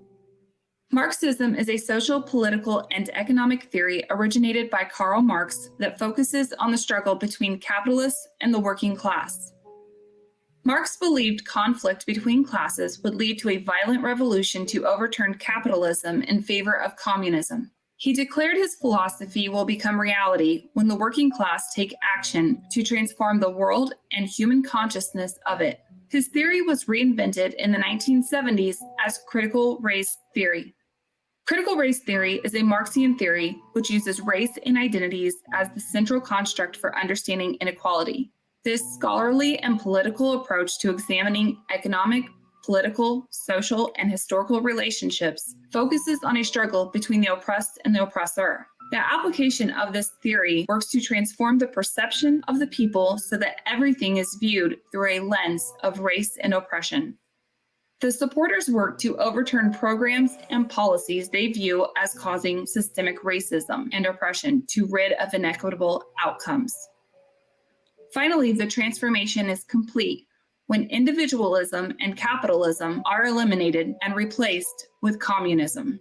Critical race theory in education argues the achievement gap and school discipline inequities are caused by practices, policies, and systems that are systemically racist and oppressive.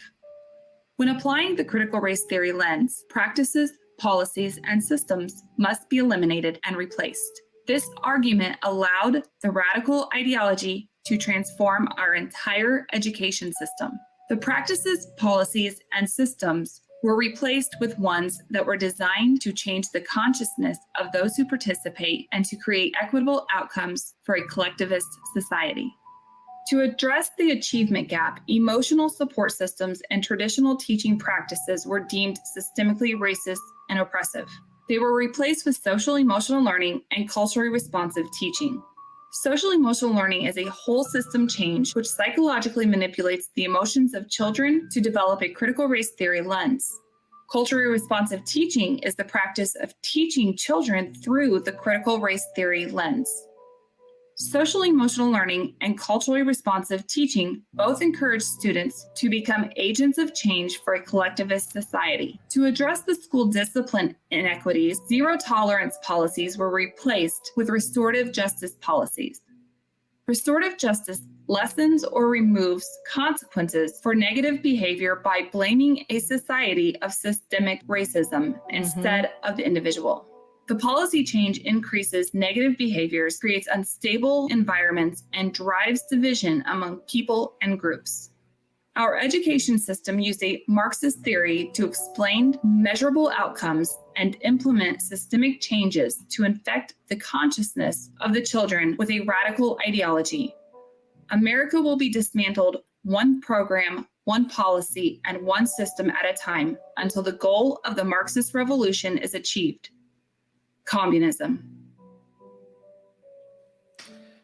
So you can see And this is the already thing. happening. This is the thing he thinks that we can explain easily and quickly in a Twitter Right, in a it's Twitter Twitter. battle. Look at the different arms of this. It's arms of this, and you can see it already. We can see it taking over a medicine law. We see it now that it's what she's talking about one system at a time. You can already see it going down. But I got to jump on another interview here. I know you have to go. Hey, you are so wonderful. I always love the fact that you help us to spread this message. You're wonderful. You're just great. Thank you so much. I love you. You can come anytime, Alvin. I love talking to you, and it's wonderful to play on Twitter with you as well. With the journalists gone wild, we'll keep an eye on them, won't we, Alvin? Yeah, like I said, I want to just reiterate what I said earlier. He's not a bad guy. He's just a kid that's trying to do his job. And he's been brainwashed by the whole thing. And I respect. You know what it is? Let me just leave it on a positive note. I respect that Mike responded. I mean, like I said, he was trying to run a little bit, but at least he responded. He didn't, he wasn't nasty about it. So, I respect that. And I think he's just trying to do his job. But we're also trying to, even though he doesn't know, we're also trying to protect his future kids too. Because I respect the fact that at his young age, he's a journal, he's already an anchor, I think, right? And he's worked very hard for that. And nobody should be taking that away from him. No one should be able to take that away from him. That's right. He's done the work. He's done the sacrifice. His parents made the sacrifice. And there's no reason why he shouldn't be proud of it. And there's nothing that he can do that I cannot or anybody else can. So you are wonderful. I will catch up with you later. Thank you, everybody. Alvin. Talk to you later. Courageisahabit.org. Everybody get over there. Catherine, thanks for the super chat. Catherine says, 2 years ago, my friend's daughter was attacked outside the middle school by another student. No one did anything to punish the attacker. She was able to stay in school and wasn't expelled. That's happening all over the country. When students of color attack white students, the punishments are much less, if any at all. So I'm so happy that Alvin was able to come on today for a little while and talk about the SEL and programming in schools and talk about why Mike is wrong, why Mike Allen is just not right about what he's saying. I mean, anyone who looks at this, hold on, look at this again, and thinks that this can be, easily discussed in a couple of minutes on Twitter. You're just not being honest. God, my ear hurts today. This one, for some reason, there's too much pressure on this ear and it's hurting me. These headphones, and they're not quite big enough to go over my ear. And so sometimes the pressure, oh God, I don't know why it does that sometimes, but not others.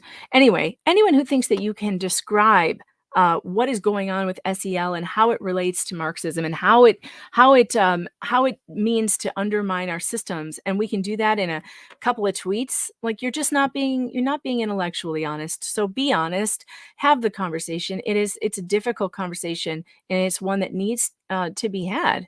and in a much better, more thorough way than on Twitter. Okay. And Mike Allen, who's the anchor at Fox in Arkansas, you are welcome to come on this program at any time.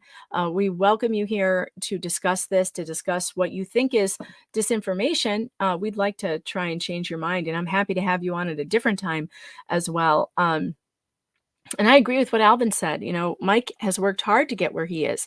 He's worked hard for that job and his career. And I hope that he has a long one and a successful one, and that no one comes in to take it away from him based on diversity, equity, and inclusion because he's in the wrong skin color. And that will happen if we continue to allow this stuff to infect our schools. And I would be on the side of, I would be on the same anti-racism side that I am now if it were any other group being marginalized in the way that now the white people are, they're trying to come after white people to marginalize and get revenge somehow for whatever it is, the thing that they think needs revenge for.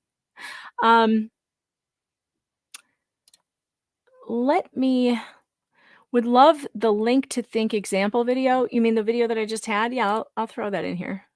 I'll throw it in the chat. And go to courageisahabit.org because Alvin's got everything there that you could possibly need. There's printouts for school. There's questionnaires for school. There are letter templates that you can give to the teachers or administration to opt your child out of these things. And you can go there and get all that stuff. All right, so let's move on. Just before coming on this program today, I was on the phone with Cynthia Absug. Cynthia is going to jail today. She's reporting to the Douglas County Jail, and she will be going in. Now, no one has set up a GoFundMe or anything, but I did find out from Cynthia that, in fact, let me check my messages. There is a way to send her things in jail that she's going to need. So, I think I can probably play the phone call. Why don't I just do that? I want to play her call with me this morning. It wasn't very long. So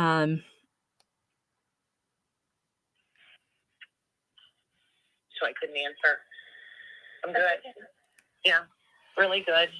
I mean, I'm not psychopathically wanting to go to jail, but I'm accepting reality for what it is, if that makes sense. You know what I mean? I'm not like, yay, I'm skipping to jail. I've already got to the acceptance part, so I'm just going to hold my head up high, and, people can hopefully send me things and order me things, like by Monday, and then it'll be, by Wednesday I'll get it, sent you the visitation, how to access my package, and, things like, it's cold here, obviously, so and I can order thermals and socks and things that I won't have because I won't get anything until next Wednesday is the earliest. So.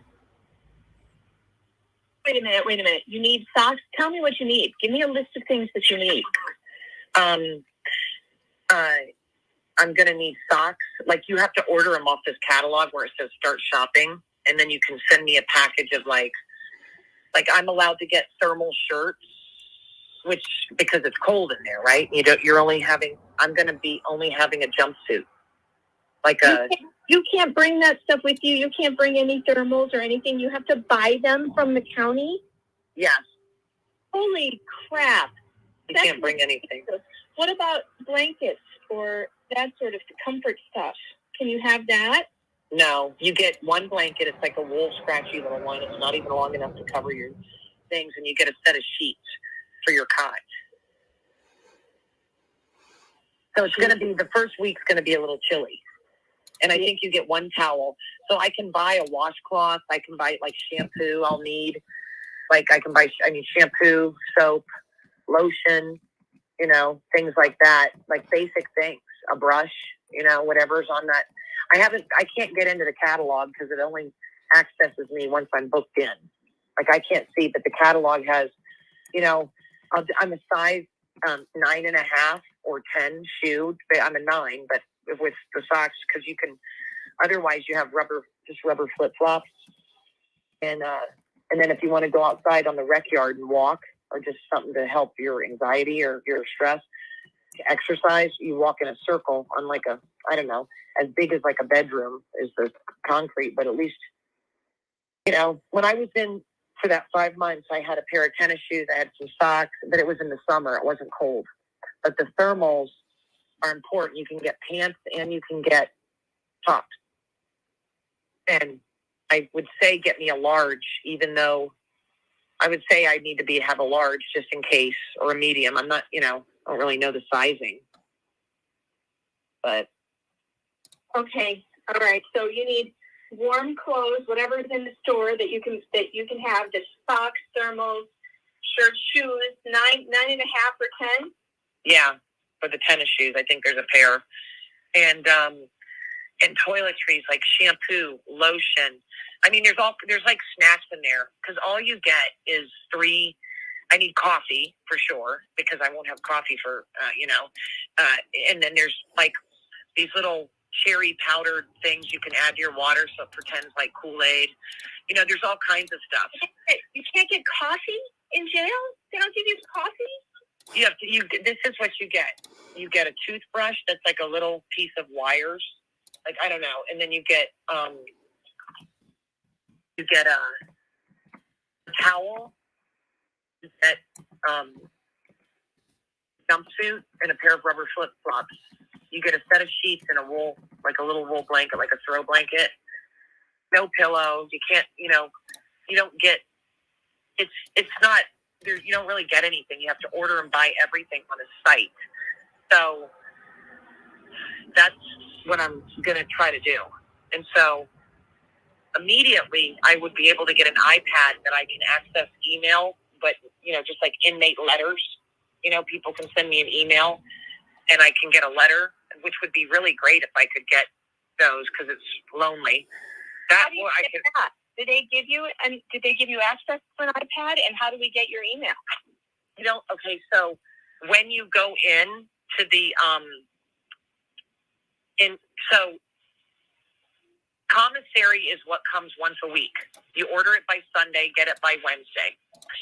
That's all the stuff that you need. There's vitamins. I need Tylenol. There's things that you have to buy. You can't get any of that, but unless you buy it, then I could get that next Wednesday. The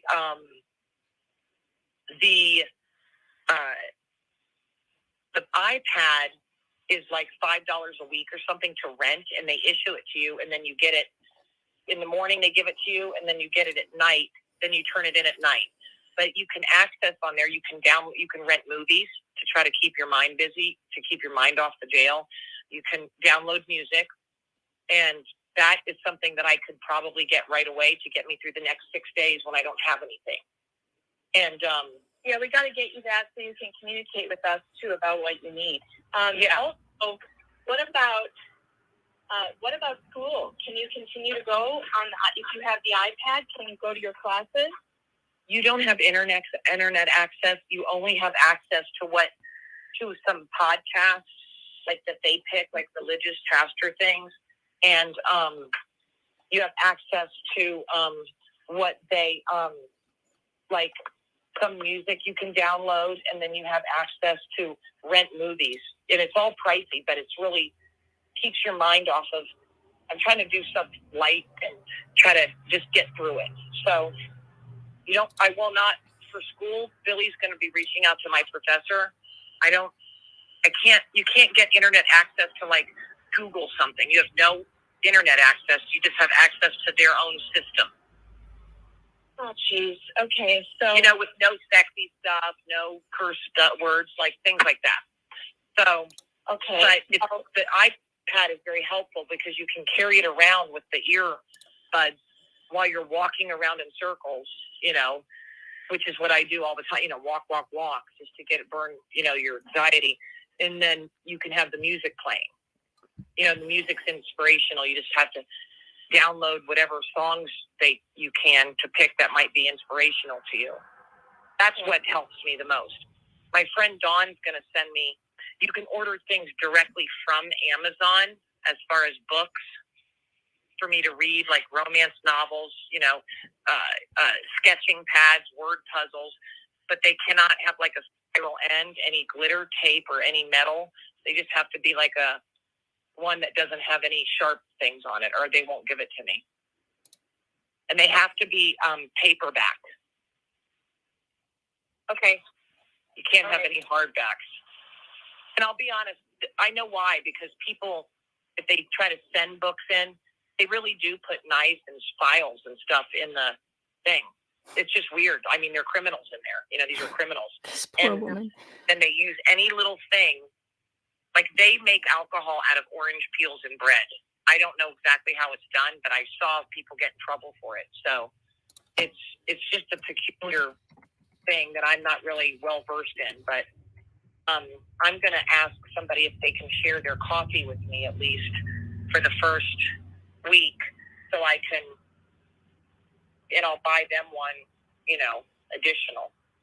But then the sweetener, it's not really sugar. It's like a sugar substitute, but that's, the sweetener is important because I don't like black coffee, but I don't know what's going to happen. But you'll see if you go on the catalog, once I'm booked in this afternoon, people will be able to order me stuff. All right. I will make sure that that gets done. Okay. All right. I'm going to stop that there. Cynthia is, if you have not been paying attention to my reporting, I did drop the link in the chat for you to catch up on her story. But I believe that she was falsely convicted of medical child abuse and also a conspiracy to kidnap, which never happened. And she was falsely accused in the media of being a QAnon mom, which is absolute garbage, and provably false. But her defense was terrible, and the judge was biased, and the prosecution lied. And that's what happens when that happens to you, you get convicted. Now, the reason why Cindy knows so much about jail is because she's been in the Colorado Douglas County Jail before for 107, almost 170 days total in jail before her trial. They kept her there illegally, unconstitutionally, and it was finally decided by a higher court judge that they were excessive in their bail and that they had to let her out. But she spent already 5.5 months in jail unconstitutionally, so that's why she knows about what it's going to be like in there. So we need, you guys have been asking me, how can you help? How can you help her? There's no give, send, go or anything like that. What I'm going to do is share her information so that you can go and get her those things that she needs, like socks and a thermal shirt, because they're giving her rubber flip-flops and she won't have shoes. She's a size 9.5, 10 shoe. And you can only buy them through the commissary. So you have to buy just the things that the jail allows her to have. She also, I think there's probably something like a, hold on, I got to get this up on the screen so you guys can see it. All right, there's probably something like a, all right, hold on, let's share this. It's the Douglas County, she's going to be booked today. So by later this afternoon, she should be in the system. Let's share this so I can show you how to do it, okay? And I'll drop the link as well. So there's probably some kind of account that you can put commissary money in if you just want to send some money, and then she can spend it in the commissary. But you're going to go to accesscatalog.com/shop/index, whatever. I will put this in the chat. Copy. You might have to set up an account to do this. But let's look at this together, shall we? All right.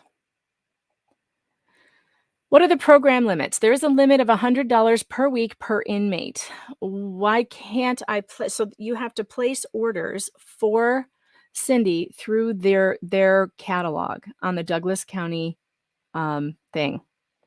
So let's see if it tells you how to do it. I'm looking. Looks like, how do I place an order? Should we go there? County, what is this? Click here to select a program. Douglas County. I have to create okay, so basically we have to create an account, and then you should be able to find her through the system lookup. So I'm going to put this in the chat, and then I'm going to do it myself, and I'm going to send her some stuff, and I'm going to figure out how to do it, and then I will walk you guys through it, okay? So I'm going to have to do that later today, and then I'll maybe come back tomorrow. I'll walk you through doing it.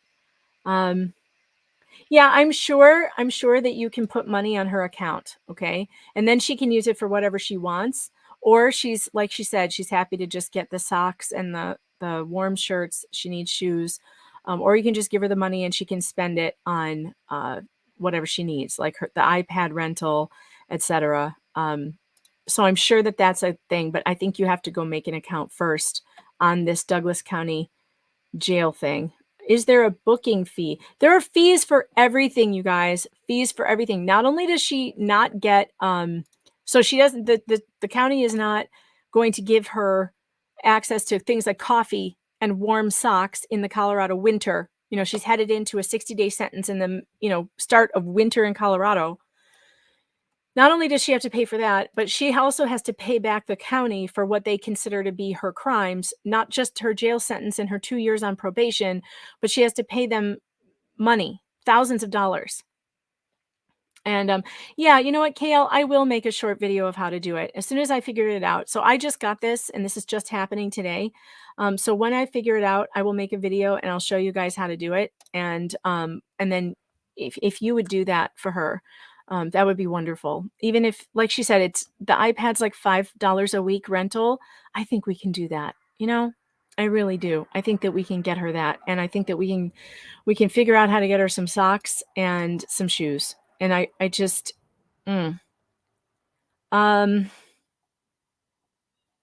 awful. So if you guys want to catch up on my article that I wrote a very long, comprehensive article that really kind of summarizes the entire case. Okay, it's on PJ Media right now. I want to share that with you. I'm going to make a video of me reading it so that you guys have an audio version if you don't want to read 6,500 words, because it is a lot. It's under, when you go on pjmedia.com and click on columnists and go to my name, you will find it. You should bookmark that page, by the way. Here it is. Go up here. See, these are all the things that I've written. Go bookmark that page, and then you can go and just go to your bookmark and check it every day. But this is a 6,500 word article that really summarizes Cynthia Absug's case. I'm the only reporter that has followed it for 4 years when CPS got involved with her.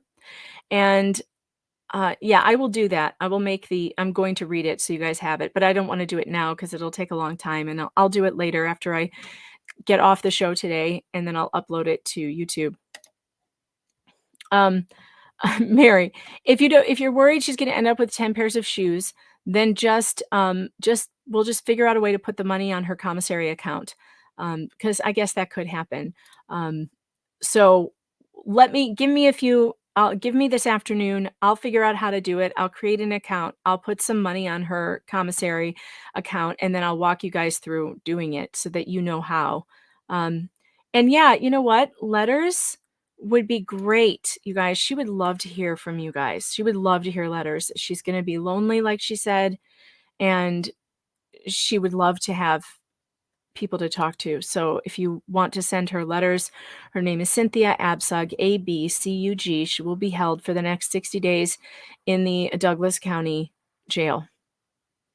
Let's see. Yeah, so the good news is, Blurple, you pointed this out. She said, and some coffee. Send her some coffee because she was going to borrow coffee, and that means she will owe someone, and you want to pay back what you owe in jail. Now, the good news is that Cynthia is not a first-timer. She spent 5.5 months in the same jail, and the 5.5 months she spent there, she actually made some friends with some of the inmates, and Cindy's she's a very likable person. She's going to be okay. But you're right about that. Let's hope and pray for her, please. Please pray for her. She is a Christian. She enjoys and loves prayer and would like to, I'm sure, hear from that you guys are praying for her. Just Revere sent a Rumble rant and said, if this woman's account ever falls below 100 a week, we've all failed as human beings. Can she smoke? She does. I don't know if she will be allowed to. But I don't know. I don't know how that works. I don't know if you can buy cigarettes in jail anymore. I didn't ask her that, but that's something that you could probably find out on the Douglas County Jail site. Okay. I think she's more concerned right now about staying warm. And no, she did not get 6 years, Just Revere. That was an illegal sentence. She couldn't give her 6 years. She gave her 3 years fully suspended with a mandatory 60-day jail sentence and 2 years of probation. And during the time that she's on probation, she is not allowed to not work full time or go to school or be out of a house. And those things are ridiculous because she's going to get kicked out of school and she's already paid for it. She only has a month left, and the judge knew that because her lawyer put in a motion to stay of a stay of execution based on the fact that the judge said under the terms of her probation she has to stay in school. Well, she's not going to be able to stay in school when she's locked up in jail for 60 days, and you just heard her say there's no internet access, so she can't continue to take her classes. So, you know, you're asking if you can just send super chats so for money for Cynthia. There's no way for me to keep track of it though, of how much you guys sent for her. Um, and so I don't know how I would make sure that she got everything you guys sent. Like I would just have to like write it down each one that comes in, and I think that would be confusing.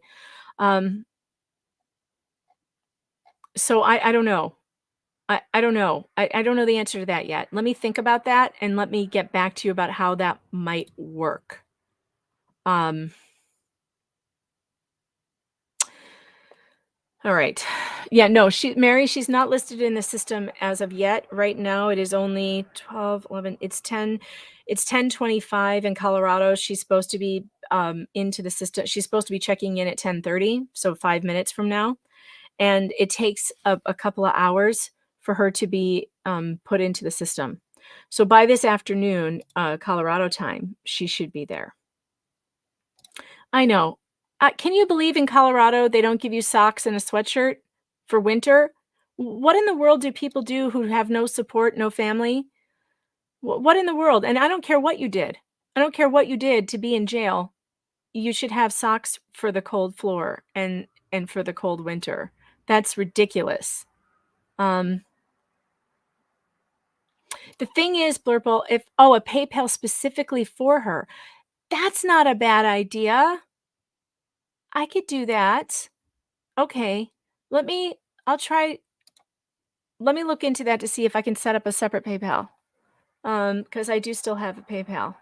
And I will do a dedicated stream about this. Yeah, that way you guys don't have to screw around with the Douglas County website, and I can just keep putting the money in. Perhaps we could do that. Yeah. Okay. All right, I'm just reading your comments. I'm getting caught up on your comments. Cat Rock sent a Rumble rant that says maybe a charity stream just for her. All super chats and Rumbles go to her as a donation. Possibly. We could possibly do that. Let me think about the best way to do it, okay?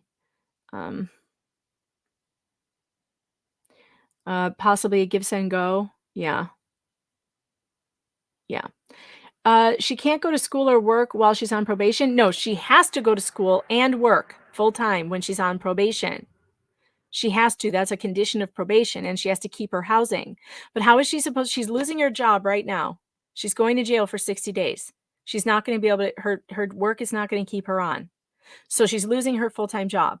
She's going to get kicked out of her school program because she has 1 month left, and she's not going to be showing up for classes. So right away, when she gets out of jail, she will be in violation of parole. She will have no job, no school. And so it's the judge setting her up for failure. We've talked about this. Yeah, you know what? I will talk to Nick. That's what I'm going to do. I'm going to talk to Nick.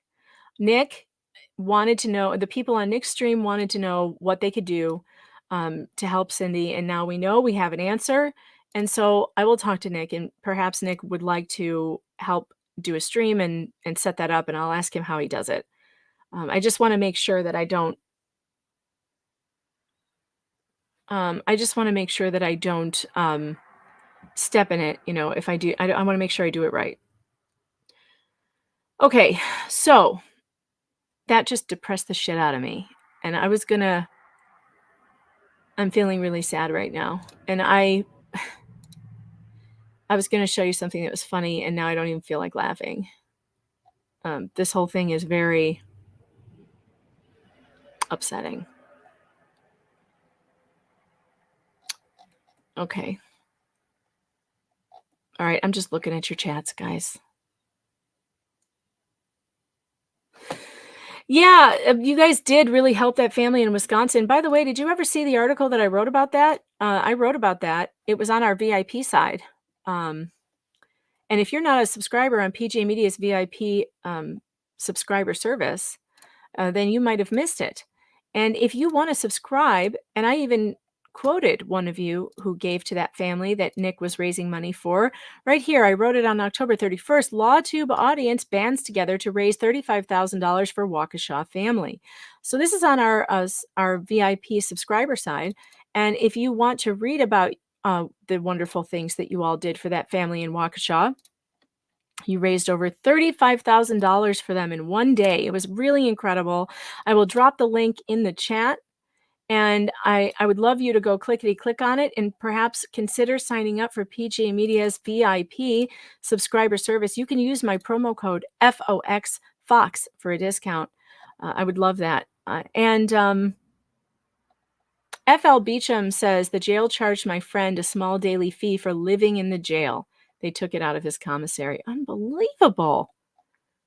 I look, our prison system, there has been a lot of talk about bail reform and this reform and that reform and criminal justice reform. And I agree. We need criminal justice reform in the prison system specifically. I don't know if you've been paying attention what has been happening to the January 6th detainees.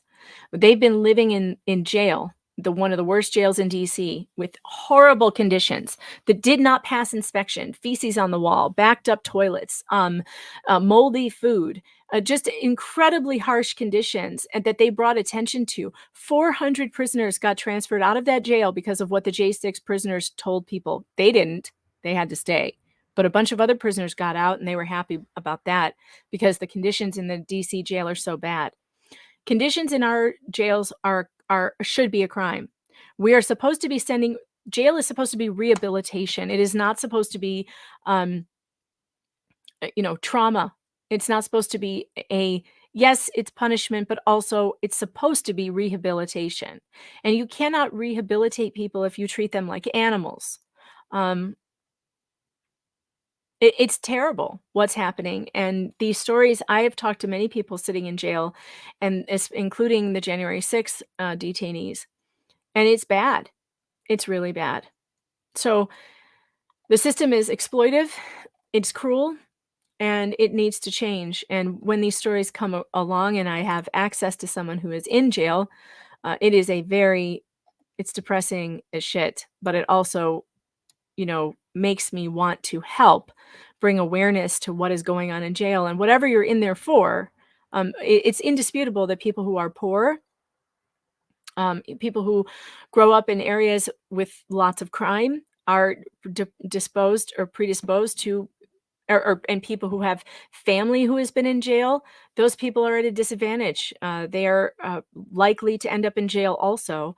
Is our system really working? Is it? Because it doesn't seem like it's working. This sending people, what it is, it's like sending people to the workhouse and they're having to pay. They don't have any money. These people who go to jail don't have money. And as you can see, you have to pay for everything. What are we funding the jails for? I thought everyone was like, well, we don't like jails. We're paying too much money to house these inmates forever. Well, where's our money going if they're not getting coffee and socks? I would expect basic things like coffee and socks. Okay, coffee's not a luxury. It should come with breakfast every morning. I expect them to get food that's not moldy. I don't expect people in prison to be treated like they don't matter, because they do matter. Many of them are there who shouldn't be there. And the ones who are there because they belong there should still be treated like human beings. God. Just Revere sent a Rumble rant that says, a joke, dark humor is like food. Not everyone gets it. Joseph Stalin. That's true.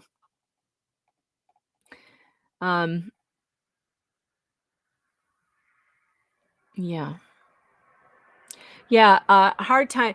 Wildo Teabaggin says, I agree, Megan. Hard time makes more bigger, badder animals. It's true. Yeah, they're taxing the shit out of us. Where is it going? Where is it going? Where they're taxing the shit out of us. We are paying so much money in for prisoners and all food and whatever. And like, why are they paying? And who are they paying? Are they paying the state?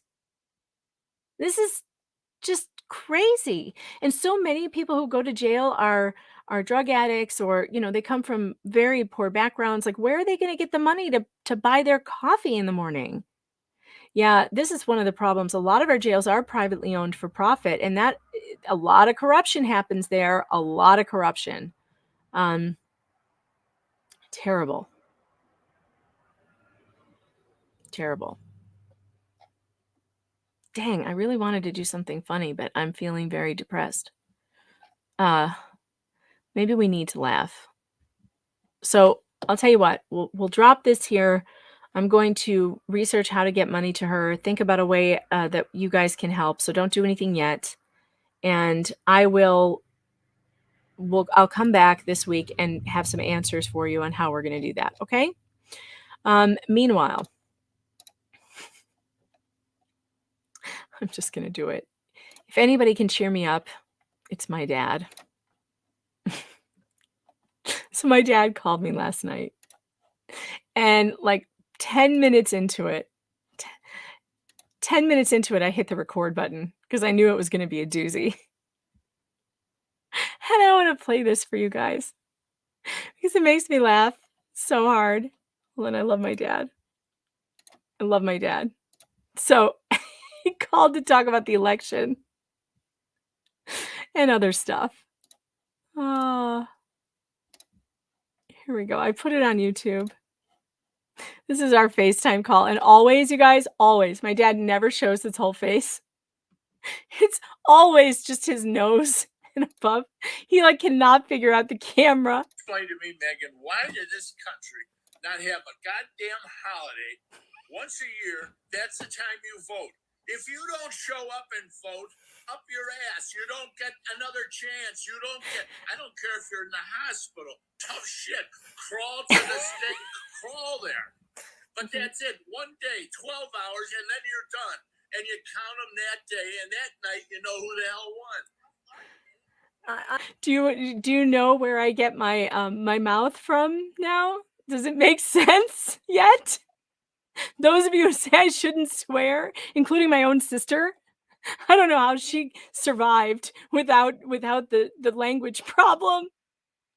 I need to clip that part up your ass. I don't want to hear it again. Explain to me, Megan, why did this country not have a goddamn holiday once a year? That's the time you vote. If you don't show up and vote, up your ass. You don't get another chance. You don't get, I don't care if you're in the hospital. Tough shit. Crawl to the state. Crawl there. But that's it. One day, 12 hours, and then you're done. And you count them that day, and that night you know who the hell won. I'm with you. I'm with you, I'm Popo. standing there in line, and we're in line, and guys are walking up with envelopes, you know, and putting them in that thing. Why do they have to vote at home? What a lot of crap.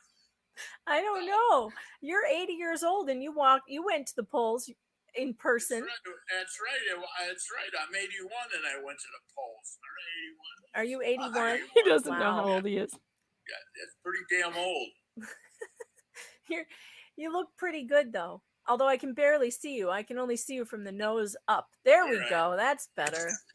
Right. That's better. See the old lady? Yeah, I see her. She looks good. She just got back from the chiropractor. A new chiropractor. Yeah. We'll see. She's doing pretty good, though. I'll tell you what. She takes the garbage out. every week, and You got her trained, huh? well, it's not a matter of trying to see this that or it doesn't go out. Funny. Oh, You that's need not. to get on it in the morning on Tuesday. She's hitting him. Garbage out. Well, they changed the days and it's confused. You'll be all right. So it Tuesday totally morning. confuses me. Tuesday Don't morning. cover the camera. Oh, for Stop covering the camera with your finger. God. Always. I agree with you, though. I don't know why all this early voting and the mail-in voting, it's all for fraud. It's all That's fraud. right. Of course it is. Of And course. I don't like the machines. I think we should just do paper ballots. Absolutely. We should, yeah, paper ballots Absolutely. and have them hand counted. Get rid of those stupid machines. That's if you could get the Republicans in to count with the Democrats. Yeah. But they don't let them in. Throw the Republicans out, Yeah. or they say there's flood, and so everyone's leaving, and the Republicans leave, and the Democrats stay and count. It's true. No, it's Yeah. not good. It's true. What they need is more guys like me counting. Oh, yeah. What would you do? We'd have better results. I can guarantee it. There's one for him. Oh, one for us. That was a mistake. Okay, that goes up here. Okay, give them one. Two. Give them two. Yeah, two. Give them two. Yeah, we have 8 over here. 8 over here. 2 over there. 2 more. 2 more. Let's go. Be honest. They would win by such amounts it would be unbelievable. Well, I think that we should have won by such a huge amount last night. Well, I'm done now. I will not ever vote again. I will That's never the whole waste point. my time. I don't care. I give a shit. Well, you should give a shit. I don't give a shit. Period. End of story. Take care of your own and the hell with everyone else is the philosophy that you should live by. You can't take care of your own when Try and get Democrats are in charge. Try and get a cash business so you can steal. Because if you can't steal, you have no chance. And I'm telling you the truth. That's my first piece of advice to my grandchildren. Make sure you steal. If you don't steal, you're a fool. That's the name of the game. In fact, Cash business. If we could we're going to visit California next year, and we're going to all the stuff we need at the drugstore. We're just going to go in and steal like everybody else. Because you can steal $1,900 worth of stuff. So Mom will go in and get $1,900, then I'll go in and get $1,900. And that'll take care of us for a year. You could do it too. Don't you have a place close by you where they let you steal? No. Well, I mean, No. You'll get arrested. You can't do that. No, they don't arrest Oh, you. you want to bet? Go try it. Go try They it. don't arrest you. Go try it. No. Did you hear about? It's- Did you hear about Paul Pelosi's situation? No. Was he queer or what? Is he? You didn't hear? No. Is he so queer? tell us. You didn't know that he got hit in the hammer by a guy in his underwear at 2 a.m. in his house? Yeah, with the Yes. police standing there watching. Right. What did you? With another person, a strange person in the house who disappeared. Who was in his underwear? They were having a party. There's nothing wrong with that. No, that's fine. Nancy was out of town. I hear that when Nancy is out of town, these things happen. Shit He happens. was a Berkeley nudist. Yes. A nudist. Yes. Well, why did he have his underwear on? Sure. That's a good point. He's not a very good nudist. Maybe Now, he's, this is the kind of stuff you should have on YouTube. If you had this, you would have hundreds of thousands of people listening to your show. Say, oh my God, did you hear Megan last night? They would be on. Yeah, she interviewed her father. Oh my God. if you think I'm not what do you think, I'm not recording this? I've been recording it since you called. It's going up Yeah, on just YouTube. Put it on, it'll be an immediate hit. Immediate hit. Yep. It will. They'll be calling you up at Fox to come on and talk to them. Get your thumb off the camera. Please. Unbelievable. You know, I made this call and you're hovering over me like a vulture. I have to hold it out. Anyway, what did you what about Paul? What about the guy? What happened? Well, I was just wondering if you knew about his little 2 a.m. escapade with the Berkeley nudist. How could you, has there been any new? How do you like the idea? I like the idea that they don't. They have video cameras, the whole thing, but nobody is allowed to see it. I know, isn't that That's how bizarre? that's how they treat me when I've been arrested by the police. They don't. Have you ever had a Berkeley nudist at when Mom was away at 2 a.m. in your house, Dad? No, I don't recall that. That's just a normal thing guys do, right? They just, hang out with nudists at 2 a.m. Very weird story. Very weird story. You should be writing that. See, now that's what people would be interested in. Speculate. Here's a speculation for Megan on Monday. And you write this thing out.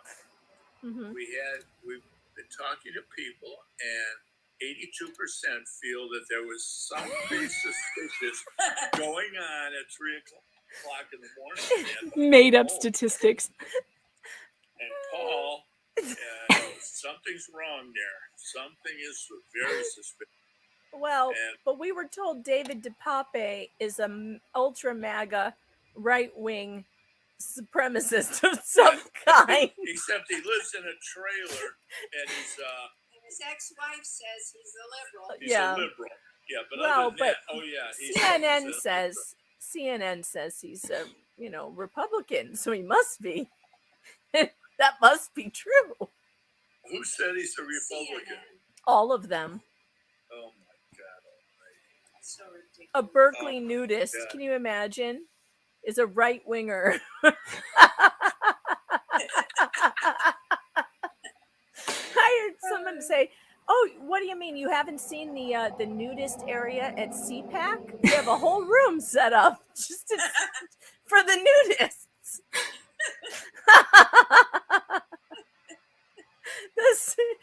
CPAC can get a little weird.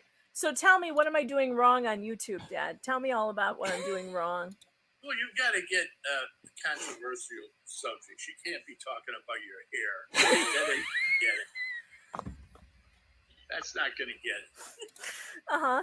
You have to get to your subject a little sooner. Yeah, a little sooner. I listened for 10 minutes. I had to get up and pee. I couldn't even wait for the rest of it.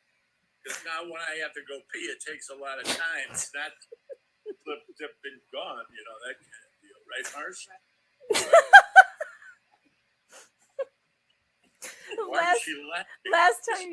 Last time you heard me, I was talking about my hair.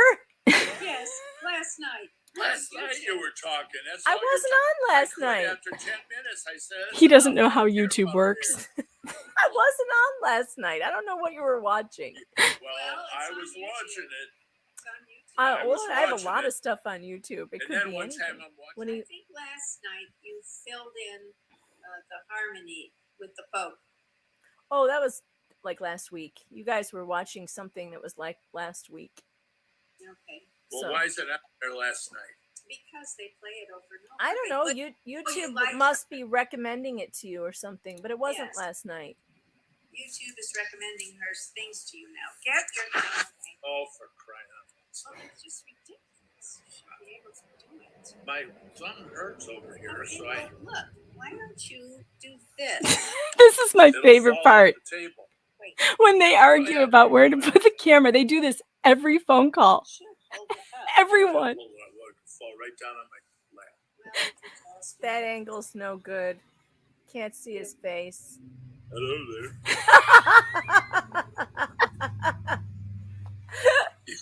How are you, Dad? How Remember you doing? that thing when she was a kid, they didn't do that anymore. When I was a kid, they did. Kilroy was here, and the guy with the nose was peeking over the table. Did you ever see Kilroy? No, I know that people used to write that on the street and stuff. I just don't know what it. Kilroy, yeah. I just don't his know what head it meant. and his big nose, and his hands would be up like this. Anyway, I wish I could remember what I was thinking. That's another thing. When you get to be 81, Yeah. Those thoughts are there for a fleeting second. I got news for you. And That's you have 76. you I'm the have same to way. grab them immediately, because if you don't, the son of a bitch is just, and they leave a little tail on there, like a bird loses a feather, and it's still there, and you try to grasp it, and it's just out of your thing. You just can't get it. I love him. And then you sit Did there and you you say, ever- Marcia, what am I thinking? I don't know. Dad, She doesn't know. Dad, did you ever smoke the joint we left there? No, he hasn't smoked it. Do you still have it? Yeah, I've been thinking about it. I had it out a couple of times. All right, I need you to go get it and light it up like right now. Let's do this.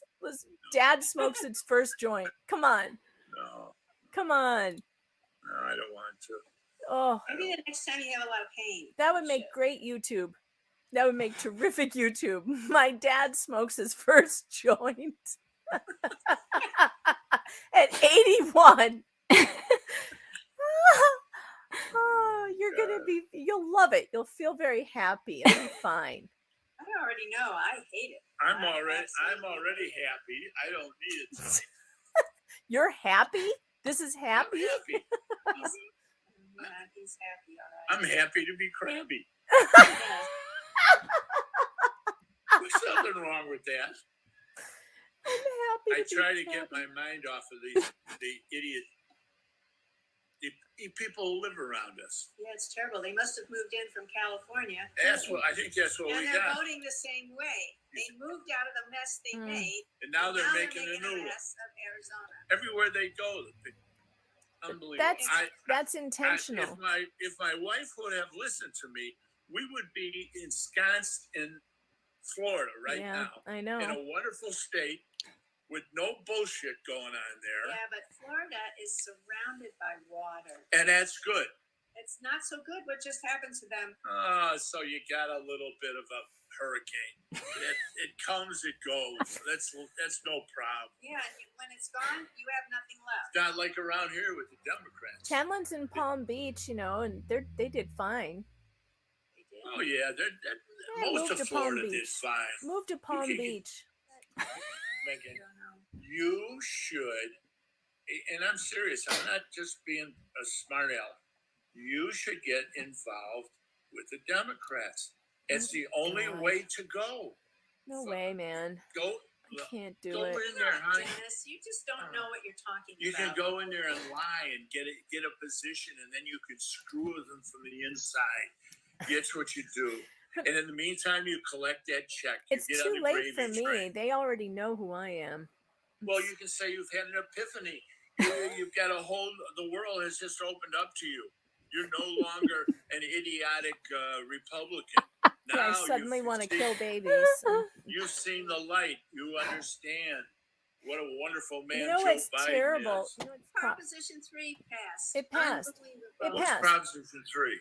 In Yes. Michigan, they have a constitutional amendment now that makes abortion legal up until the day of birth, and and the young legally people are not protected. sterilization for anyone. It says any person, which means any minor, has the right to abortion and Look, sterilization. he's doing it again. Just his It nose. is sick. It is sick. They're gonna Michigan is now going to become a sanctuary state for transgender kid bullshit.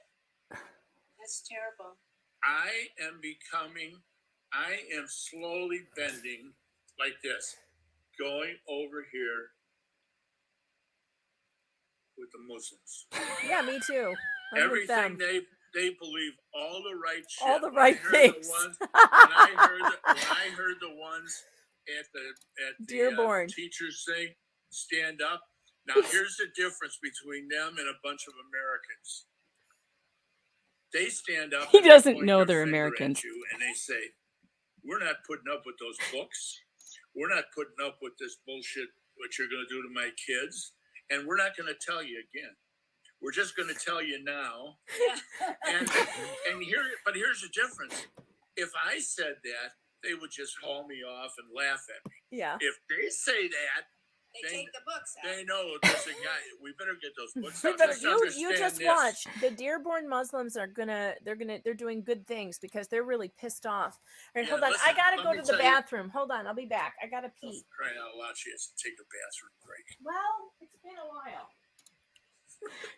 Every time I call her, she's in bed. He thinks I didn't hear that. Every time I call her, she's in bed, he says. By the way, the reason I was on my bed was I was writing on my bed. I had my computer there. I was not napping, and I had been folding laundry. But he says, every time I call her, she's in bed. And wait, I want to tell you what an amazing thing it is that my dad is talking about Muslims the way he's talking about them, because my dad, when we were growing up, I mean, he was always very, very scared of Islam, right? About, what Islamic religion could do with his daughters, right? Because of the misogyny and stuff like that. So he would tell us when we go to college, you can bring anybody home, but don't bring home any Muslims. And my sister one time dated a Muslim guy who's a nice guy from Tunisia. And my dad liked him a lot, but then he wanted to take her to Tunisia. My dad about lost it. He was like, absolutely not. So it's kind of amazing that he's changing his mind because of the Dearborn dads. And that's awesome. It's really awesome. No, what she said when he said she's always in bed, she said she has to rest sometime. That's what my mom said. But now I'm not there, so they think that I'm not listening to them, and this is the sweetest thing.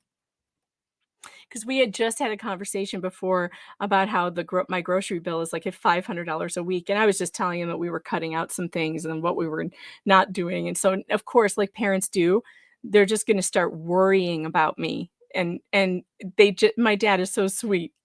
Listen to this. That's what she does. How could they be broke? $500 a week? Groceries, I can see that. Oh my God. And she has a big garden. But, those kids need to be working. My children. well, right now they're in school. My dad says those kids need to be working. They're 8 and 13 and 16. They need to be working. Well, the 16-year-old actually has worked since she was like 13. He's funny. I'll tell you what, those people who stood up at that They're school board fantastic. meeting, they got me as a Did you hear? backer. I'm Did you with hear them the one of them? 100%. Another one. This place, they're still. I mean, it's just horrible what they get away with. They just stole this one as well. So they know how to do it now, and they're just going to keep on doing it. You got to get rid of those machines. Let me tell you. I know the Those machines are absolutely machines terrible. are I don't know absolutely- how this is still a thing. I really don't know how. How did we get along all those years with no machines? It worked, I don't know. and you would know that night who won. And it happened. Yeah, you would know right away. None of this. It'll take a week. All right, listen. I gotta go. I gotta finish my article so I can get something up today before the kids all get home. Say hello to the kids for me. I will. I love you. Love you guys. Okay, bye, Daddy. Bye, honey. Aw, love him. Isn't he a scream? Isn't that a scream? That was my mom. My mom and dad, both of them. He is a total scream. He makes me laugh. And you guys are like, have him on. I'm like, he needs an editor. Okay. Like, he cannot be on live. I don't think. Or I will be kicked off the internet, most likely. He needs an editor. He's not trustworthy live. Yeah. Oh my goodness. They're so sweet. All right. So next time he calls, I'm going to make sure I hit that record button again, because that was the funniest thing ever. I love him so much. And my mom, they're both great. And when they fight about where the camera goes, that's my favorite part. Because I swear to God, they do it all the time. all the time. Every single time we're on the phone, it's don't put the camera there. If you don't put it there.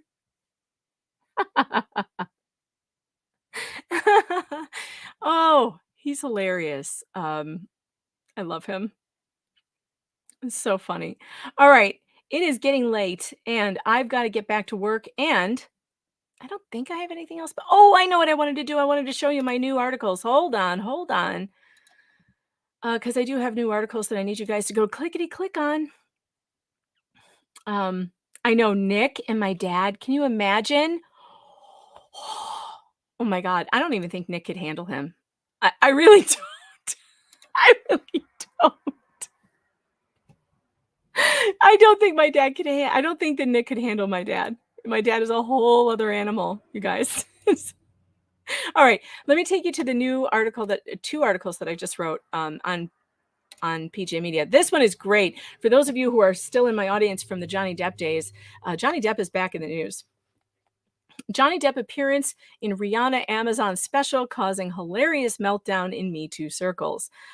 So I don't know if you know about this, but Rihanna has this new thing on Amazon. Let me copy this and put it in the chat so you guys can go clickety click. There we go. All right. This article is so funny, you guys, because Rihanna has this new fashion show on Amazon, but it's done like an hour-long episode. And she invited Johnny Depp to be a part of this thing. And basically, let me read to you how I describe it. Let me just read through this. I'm going to read it to you, but I also want you guys to click on the link because that helps me. So if you can't send any Rumble rants or super chats, that's okay. You can go click on my article because I get paid every time you click on it. So clickety click. You hear me? Clickety click. Just mentioning Johnny Depp's name in some circles online can cause epic meltdowns. There is still a faction of Me Too true believers who want us all to believe that Amber Turd Heard was actually the victim, even though Depp is the one with the missing finger, the hospital visits, the audio tapes of Heard admitting to battering him regularly. Team Heard is still mind-numbingly loyal to a woman who hurled vodka bottles at her husband, bashed his head in with a door, screamed at him on tape for hours, and incredibly left feces on his bed like a psycho killer. This woman still has defenders. And this person who goes by radical feminist says, I'm upset. Rihanna shouldn't be hiring wife beaters. Nobody should employ these men. I stand with Amber Heard. And this was going on all day on Friday or whenever it was, yesterday. There is zero evidence that Depp is a wife beater. The defamation case proved it. There's lots of evidence, however, that Heard is a husband beater. And in fact, that was trending this morning. Amber Heard is a husband beater. Rihanna has experience as a domestic assault victim. She was beaten black and blue by Chris Brown during the Depp trial. Many of us pointed out that when a woman gets repeatedly punched in the face, as Heard said she was, she looks more like Rihanna and less like she had an angry pimple she squeezed too hard. Many victims of domestic assault reached out to PJ Media at the time and sent us photos of their broken noses, which didn't look anything like what Heard claimed was a broken nose. They all looked like Rihanna after tangling with Brown. So it seems like an obvious conclusion that Rihanna would reach out to another domestic abuse victim like Depp, who suffered millions of dollars of losses when he was falsely accused by Heard in the press to be in her new Amazon project. Rihanna makes clothes now called Savage X Fenty, and wait for it because it's so bad. The clothing has oft been described as a less problematic Victoria's Secret, whatever that means. The preview released on Amazon for Depp's appearance got some good feedback from the female population. This woman posted it with, God damn it, John, fire. Watch.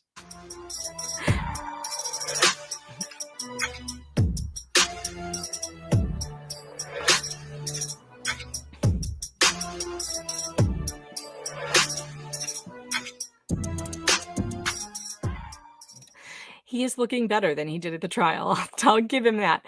I watched some of the episode where Depp appears, episode 1, volume 4, to get the gist of it. It's what I would describe as 10% fashion show and 90% music video where people wear next to nothing and pretend to have sex with each other, themselves, some trees, and the occasional shrubbery. Louis C.K. should make the next cameo and do that thing that he does with plants. He'd fit right in. In the scene starring Depp, he coolly saunters between some trees, sometimes smiling and sometimes smoldering, to lyrics sung by someone I don't know who croons, "Ain't nobody dope as me, I'm just so fresh and clean," wearing what looks like oversized satin pajamas, thankfully he's not in a thong, and his signature jewelry. He looks much different than he did in court. Gone is the bleached out hair and the worried brow. He looks more like himself, with his natural brown hair, having shed several pounds on top of Amber Heard's dead weight, with a saucy mustache, goatee. What do you call that facial hair configuration? Pirate stash? The ladies dig it. He does look way better, doesn't he? The products that Rihanna is selling, sportswear, underwear, lingerie, most of which look extremely difficult to get into for anyone who's over 30 and not a contortionist, with straps and buckles and fishnets, are selling out. This is quite the marketing plan. Release a fashion show hour-long episode on Amazon Prime with links to everything everyone is wearing on the Amazon store. As soon as the show is over, you can click over and buy something you saw. Well, sort of. There's a queue to get access to all the racy things that most people are going to look hilarious in. And thankfully, they put those people in them for the ads. I can't breathe, and neither can they, you guys. This is so funny.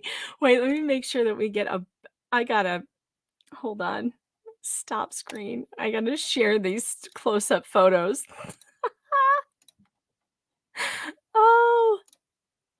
Oh my goodness.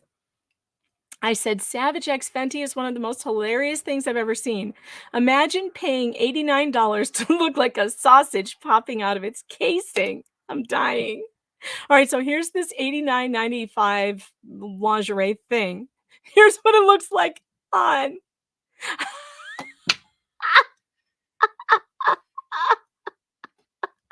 This is selling out. You've got to be kidding me. Wait, there's more. There's more. Hold on. All right, here's a little something for $84. It's a women's cold-hearted snake lace slip with a garter. Oh, no. Oh, stop. Are these supposed to turn men on for sex or off? I'm not sure. But wait, there's more. Time to work out in Rihanna's new gear. And by work out, I mean try to get into this getup without ending up tangled in all the straps. Can you imagine going to the gym like this? Come on, Rihanna. Are you serious? This is workout wear. This is exercise gear. So is this. This is under exercise gear. To be fair, I think I saw Jane Fonda wearing something like that back in 1980 something. Oh my goodness, you guys, stop it.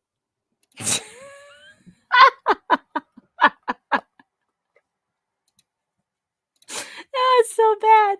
All right, let's go back to the article. Oh, this is what happens when Johnny Depp gets included in anything. Rihanna knows what she's doing. And it says, the Savage X Fenty says, due to extremely high traffic, you've been placed in our online queue and will soon be granted access as soon as possible. I would say don't watch Savage X Fenty show because it's pretty trashy with a whole lot of twerking and debauchery, but it's also kind of hilarious. The longer I watched it, the harder I laughed.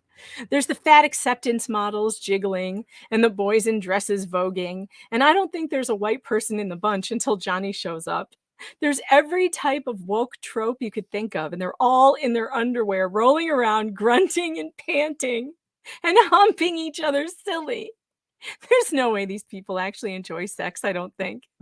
They spend all of their time pretending to be sex pots, and then they probably go home to their cats and a pint of Ben and Jerry's. It's an absolute scream. One of the songs is "We don't make babies, but we practice." For real. That's the name of the song by some unfortunate woman named Anita, who will be approaching menopause sooner than she thinks and will probably regret that. Worse than the idea that sex has become so separated from biological function is the outright brainwashing of it all. The message is very clear. Babies are bad. Don't make those, but do the sex. We can control you with the sex. But if you have the babies, then you might find out what's important and get mad at the people pushing all the sex on everyone all the time and stop listening to us. So vote for abortion. It's also transparent. Aren't we tired of this yet? Every time I see Rihanna, I try to find something to like about her because Camille Paglia just adores her for some reason. And I think Camille is so brilliant. I must be missing it. And so I search and try to find something redeemable about Rihanna. And all I can come up with is, at least she gave Johnny a job. Everything else she does is cultural death. There's just nothing left to do but laugh at the absolute idiocracy of it all. If you like absurdity, you might actually love this series, so tune in. But wait till the kids are in bed because this is definitely not for the under 18 crowd. Johnny's spot is the least offensive, and I'm happy for him that he was probably paid a big chunk of change to just walk around looking suave. Good for him. He deserves to be back on the screen where he does his best work. Weird that it's in a lingerie orgy show, but whatever. I give up. Send the asteroid, Lord. All right, I'm going to play this for you, but I have to take the music out of it, so hold on. If you want to go and hear the music behind it, because the music is good, you'll have to click on the link, clickety-click, and go and watch it. I have to turn the music off, so hold on. Stop! Because otherwise I'll get hit. All right, so this is his big spot.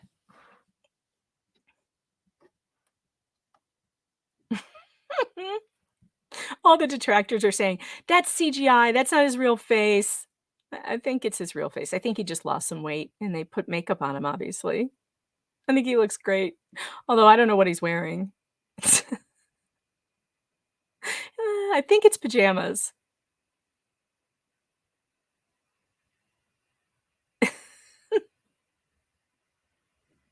Good for Rihanna. I do think it's good that she did this. And tell everybody to just, F off. So that's that. That's my latest article on PJ Media. Make sure that you share it on social media. It helps if you put it on Facebook or wherever, Twitter or whatever. By the way, nudists don't wear underwear. That was the funniest joke my dad told. Oh my gosh, why was he wearing his underwear? That was so funny. I need to catch up on your comments. You guys like it? You think he looks good? You want my dad to meet Nick? Yeah, I know. Me too. Let me. Oh, I know. You guys, it's so crazy. It's absolutely so nuts. You have to go and watch this thing. It's so bad. More calls with you. Everyone agrees we need more calls with my parents. Okay. All right. I hear you. Sounds good. All right. I think today I'm going to be on a live chat with Stephen Cruiser at pjmedia.com. If you are a VIP subscriber, I'll be on there with him around 4:30, I think, 4:30 to like 5:15, because then I have to go to my daughter's swim meet. So if you are a subscriber, pjmedia.com, go over and sign up for the VIP subscriber service, and you'll get access to live chats, my weekly podcast, exclusive columns, all kinds of stuff. Use my promo code FOX for a discount. But it is that time. You know what time it is? It's that time.